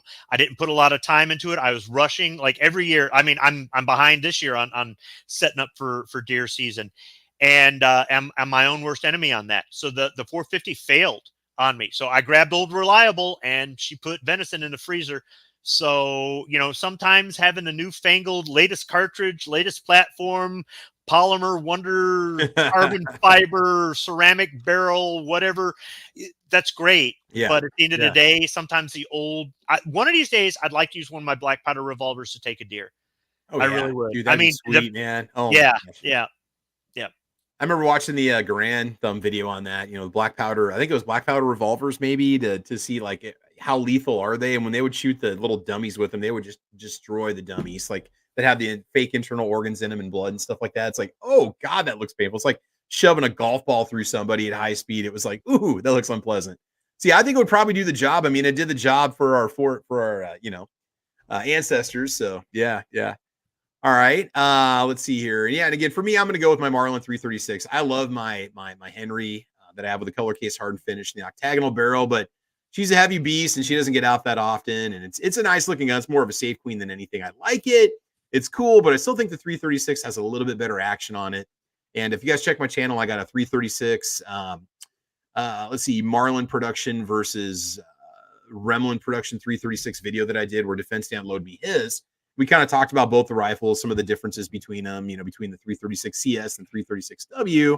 And so, and what some of those later Remlin production rifles look like, you would get them because Defense, I got one of the last ones that was made, which is pretty cool. So, all right. And the last one that we're going to throw out there, just the final one, I'm sure I'm going to miss some category or whatever, but we've been going for 2.5 hours and it's about time to kind of start the weekend, I think. Single shot, starting off with you. Favorite shotgun? Oh boy. You gotta pick one. What would be a great one that just somebody should have? What would you recommend? I don't care if it's auto 5, over, under, break action, whatever. What are you gonna say for your favorite shotgun? What do you have one that was just like? Oh yeah, I got a couple of them. Okay, what do you like? What's your go-to? What do you enjoy? I like my Mossberg 500s. Mm-hmm. and I got an A5. That Ooh, Browning Auto is pretty 5. far. Yeah, it's Yeah. one that used to be my grandfather's, and Yeah. I like that shotgun as well. It's fixed choke though. That's the only thing. It's just a full choke barrel. My Mossberg, I can swap that choke to Yeah.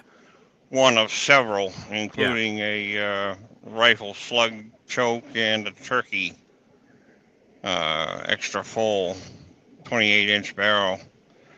So that's a pretty versatile shotgun, and it's not a whole lot of money either. And as far as I'm concerned, you know, you can go spend the money for your Berettas and all that stuff, and I'm still going to be able to sling that pump and have no trouble with any ammunition. At the end, they're choose both going to put food on the table, so it doesn't really matter. It's just who's going to make it look make it look fancier when they go out there to go do it. You know, that's the big difference. Yep. So yeah, gotcha, man. Yep.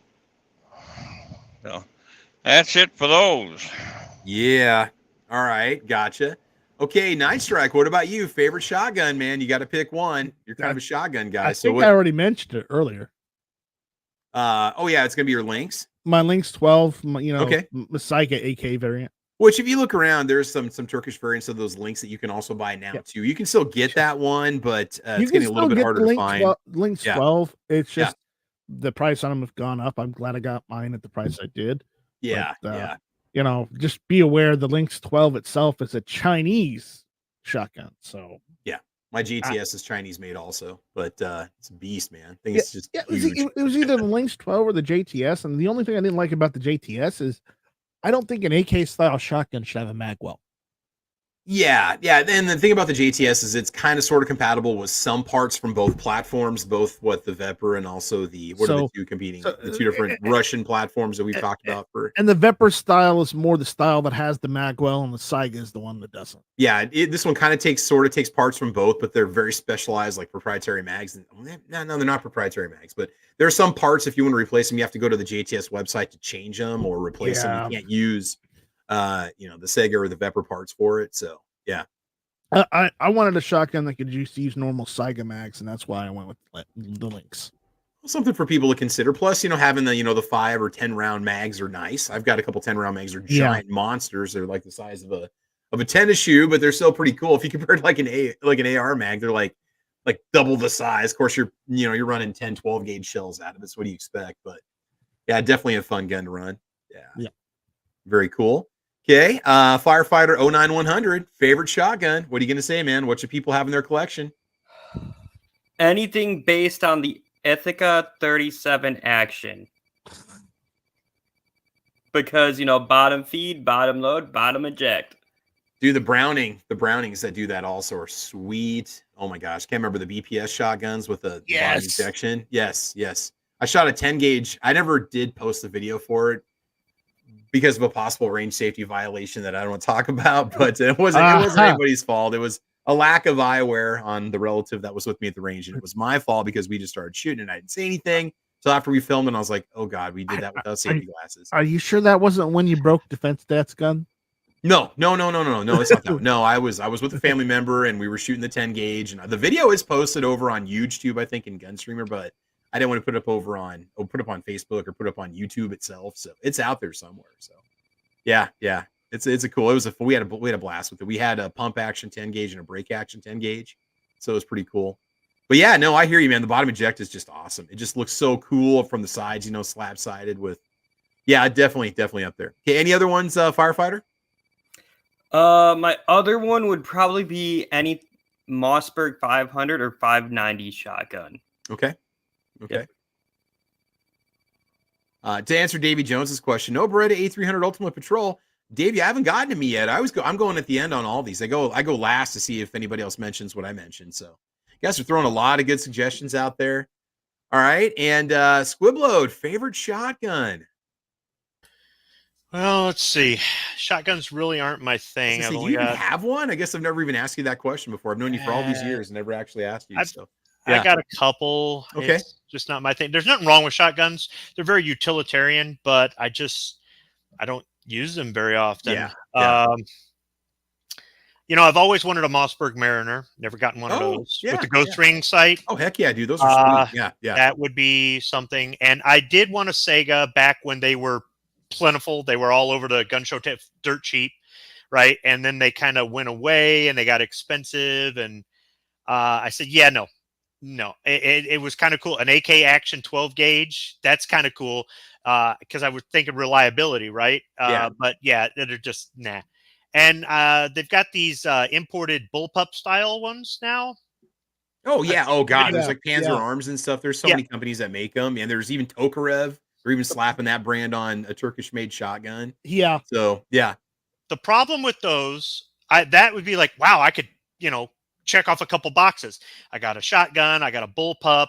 Right. The ones I've looked into, I can't find spare parts for it. If I can't get spare parts for it, I'm probably not going to. And somebody might go, "Oh, you just send it in and they'll fix it." And whether it's got a lifetime warranty or not, no. The only exception I make for spare parts is the Henry. Henry really doesn't sell spare parts, but if you have something break and you let them know, they'll just send you the part. Yeah. So that's why I. But man, that would take care of a couple things if I got one of those. Mm-hmm. So maybe I'll get one, but I don't know. Travii Mind Trix. You want one. That 22 caliber STG I've got. Yeah. You can't even get mags for it anymore. So if anything breaks, I have to have something made, or I've got to buy something off of eBay, or just So I really don't. So other than that, I can't think of anything else that I would want that's a shotgun. I guess if I had to pick my favorite shotgun, it'd probably be my Lamat. Okay. All right. Fair enough, man. All right. Defense Head out there says, I had to brake check this Cal 3 times. If you're driving fast enough to ride my bumper, then you deserve brake checks. I don't drive slow. This is true. He's a good driver, but he doesn't drive slow. Tony York says, I've got a Parker side-by-side exposed hammer gun. That's probably my favorite, but it's a non-shooter. Model 12 Winchester was okay. So Davy Jones, favorite shotguns. One of my favorite shotguns that I have is a mid-90s production Mossberg 835. I think it's called like the Slugster. And it was built on the 10 gauge receiver, and it does come with 2 barrels. One of them, it does have rifling in it, so you can shoot your Sabo slugs through it. And the other barrel is for shot, and it came with numerous choke tubes. And that my dad gave me that. It was one of the first guns he gave me, but it wasn't until I was out of college and I moved out west. And that's such an awesome shotgun. I don't think I've ever done it. Well, I've done some videos on it, but not any actual shoot testing on it. But that's always been a good shotgun for me. And I love the A300 Ultimate Patrol. That's an awesome gun. I need to take it out and shoot it more. But I was making so many videos at the time, I'm only taking it out a couple times to shoot it. But the A300 Ultimate Patrol with the tiger stripe finish, very, very cool. They're about $1,000. What I don't like about it is some of the polymer that's on it. For what you pay for it, I think they're expecting police officers to buy these, put them in their patrol cars, and they might get used. So like this thing's not a CQB it is, but it's not really a CQB go to war shotgun. You've got, some plastic polymer parts on it. They're kind of questionable. You've got ill-fitting QD mounts. You've got, on mine, I did replace the magazine tube cover on the end of it with a metal one because the clamp on mine would always slide and stuff, and my sling would slide, and I didn't want the thing to fly off. It kind of felt cheap, even though it's $1,000 shotgun. I would say if you're going to do anything, maybe get an A1301. That's like $200 more, just because it's going to have a superior gas system, more chrome line parts on it. Get a Beretta A1301 instead of an A300 Ultimate Patrol, just because I think for the price difference, you're getting a little bit higher quality gun overall. But there are some parts that those two share too, so just do keep that in mind. Let's see. I want a 10 gauge shotgun. They're fun, but they're not fun. The kick on those things is a monster, especially if it's not a semi-auto. There's also finding 10 gauge ammo these days if you don't reload. Yeah, I don't know. I'm assuming Shields probably has it. I guess the box that I was given to use was older ammo that the guy gave me that loaned me the shotgun. You can get into reloading it pretty easily. You can get yourself a setup, for a couple $100, you can get yourself up and running to reload shotgun shells. It's not a big deal, but again, primer, powder, shot. That's the expensive part is the shot. So, but yeah, and the JTS shotgun that I was talking about, the Chinese-made AK pattern shotgun, those are a lot of fun. The JTS company's pretty big. They've got good customer service. You can get the parts if you need them, but again, the gun would probably have to be sent in. They're located down in Texas. Can't remember exactly what city that they're in. They also make a JTS like AR pattern shotgun you can get, and then they make some deluxe versions. I've got a very basic model. that kind of looks like just a jumbo overfed AK-47 is what it looks like. But they do make some that have like tack rails on them and stuff, and a little bit fancier with better gas systems and things like that. But if I was going to buy something like that, I would just get that JTS. I think I paid like $225 for it or something like that. I did buy it locally, so I didn't have to pay any kind of shipping or transfer fees on it. Right. DE Guns had it, so I picked it up there. It does have multiple choke tubes that come with it. Lots of good accessories come with it. Huge, very nice box that it ships with. And it did it runs like a champ. It's got an adjustable gas system on the front where you got to kind of learn based off the velocity what you should set the gas setting for, so the gun will cycle properly. Because I was shooting some light birdshot through it, and I had to open up the gas port quite a bit to get it to cycle properly because it wasn't kicking far enough to eject the shells. But then I'd run like 3-inch, Magnum rounds through it or whatever, and it was bucking them out of there like there was no trouble. So that was a fun video to make. I shot like 12 different kinds of ammo through it, and it does have gas recommendation settings in the manual for it. If you follow that, you're really not going to go wrong because the velocity of the shot ammo will tell you what you should have the ammo, the gas settings for. So if you decide to go that route. Whew. All right. So, man, I think we're going to go ahead and call it, guys. So this is the episode number 299, season 6 of Caliber Corner. This is the limited edition final 2 episodes, guys. Next week will be the last Caliber Corner. Not ever, but the last one from the weekly series that we've been doing for 6.5 years.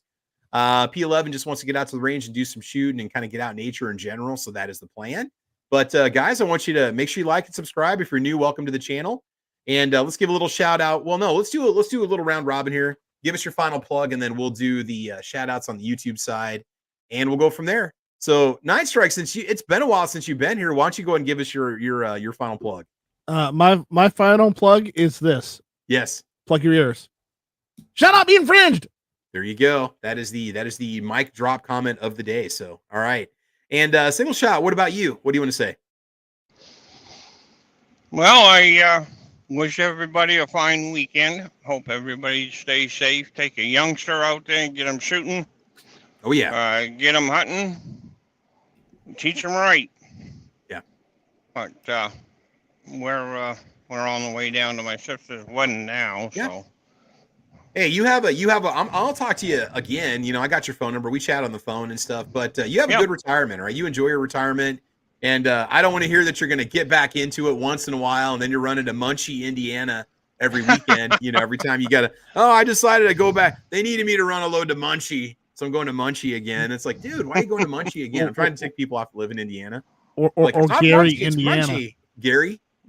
Oh, that's not a good place. No, it's That's not. not a good place. It's not. We got to ask Roll Call about that. I think he'd be the one that can give us the final decision on that. So, no. My mom's from Indiana. She can give me the 411 on Gary anyway. All right. But gotcha. Everybody take care. God bless. America moves by truck. Absolutely. Single Shot, you need to change your thumbnail now to like you sitting in like a beach chair, like on the beach with like the sunshade thing like they had in the 80s, the fold out sunshade, just sitting there with your beard. Little Mike sitting next to you, and you got your gal next to you, just sitting there smiling. We're start calling you a retired shot, is what we're gonna call you. So with the truck behind him. Yeah, the truck just sitting off in the distance, on fire. Yeah, you just. Dude, that'd be a classic photo, man. You're going to Florida. You might as well take some. Do a beach photo. Thumbnail. That'd be hilarious, man. You're newly retired. Yeah, that'd be freaking awesome. Yeah, I'm jealous. Defense Dad. It's Squibby Defense Dad is officially becoming a coffee snob. Cafe Breve is delicious. It starts with Cafe Breve. Then we're going to start to move you over to some of the mill blends. All right. Then we're going to get you some Arbuckles going on. I think he tried Arbuckles, didn't he? I haven't seen a video. So until then, no. Didi, I'm going to give you some Arbuckles Mexicali, man. It's like chocolate cherry cinnamon deliciousness. Yeah, everybody likes that. If you don't like Mexicali, it makes your house smell like chocolate covered cherries. How could you not want that? How could you not want that? It just smells like a candy factory, like Willy Wonka walked by. I'm telling you, dude, it's so good. All right. Back to the outros. My bad. All right. Firefighter 09100, give us your outro, brother. What do you want to say? All I got to say is keep your powder dry and lock and load, people. Right on. Sounds good. All right. Squibload, give us your outro. I don't have one. All right. Well, then let me give you one. In the words of New York Outcast, eat a salad. I did, Outcast, and you know what? I feel great. So There you go. Eat a salad. Eat a salad. No, I think Squib's catchphrase is put it on the credit card. Put it on the credit card. The catchphrase. Make the wife pay. She is sugar mama. That's right. That's right. Yeah. Bring it home to bacon. All right. And let's give a little shout out on the YouTube side. We got Tommy Gun out there, Defense Dad, Tony York, New York Outcast, Squibload, Bjorn, Davy Jones, Ozzy Orsborn's out there today too. Jay Hike in the house, Squib Lift. The entire Squib Empire's out there today too. So let's see here. Tommy Gun watching today from way up north. Let's see. AR Patriot Nation in the house. Who else is out there? We did have a little Kingpin check-in earlier with us here. Mom's out there. Kim Williams is out there. SS Pond watching. Good morning, Stan. Good to see you, brother. Let's see who else is watching today. Gizzard Gary was with us for a while. Grumpy Bear in the house. Yeah, I got everybody out there. Mountain View's with us today. Tacos and French Fries was there earlier. I was out there too, and still I decided to just jump in. Night Strike, China Strike, Any Strike is out there today too. So yeah, very good, very good.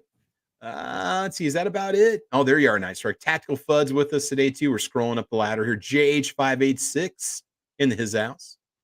Grim 90 watching. Good to see you checking in, man. G23 with us today too. I guess the question I got, Squib, maybe you guys who's got shows today, man? Who's got shows today? What do we need to be watching? Okay, so a lot of shows have gone away, a lot of shows are on hiatus, and a few shows are coming back, but I don't know who's got a show today. It ain't me. I mean, I'll do a live show again eventually. I haven't figured out exactly how to do that, but I'm not going to do one on the regular. That's one thing I learned trying to do live shows. My schedule sucks. It's not easy, man. You got to have a dedicated time slot with no interruptions, and that's hard to do unless you're me. So, yeah. Who is there on a Sunday going, man, I'm bored. I think I'll do a live show. No, I got too much stuff going on, man. Hundreds of people watching Gizzard Gary. I don't know. I mean, it's hard telling, you know. Hey, we got Sunday morning where you're having your coffee. I'm talking about 3 PM. Let's fire up a live show. No thanks. I ain't got time for that, man. I'm too busy trying to get things done.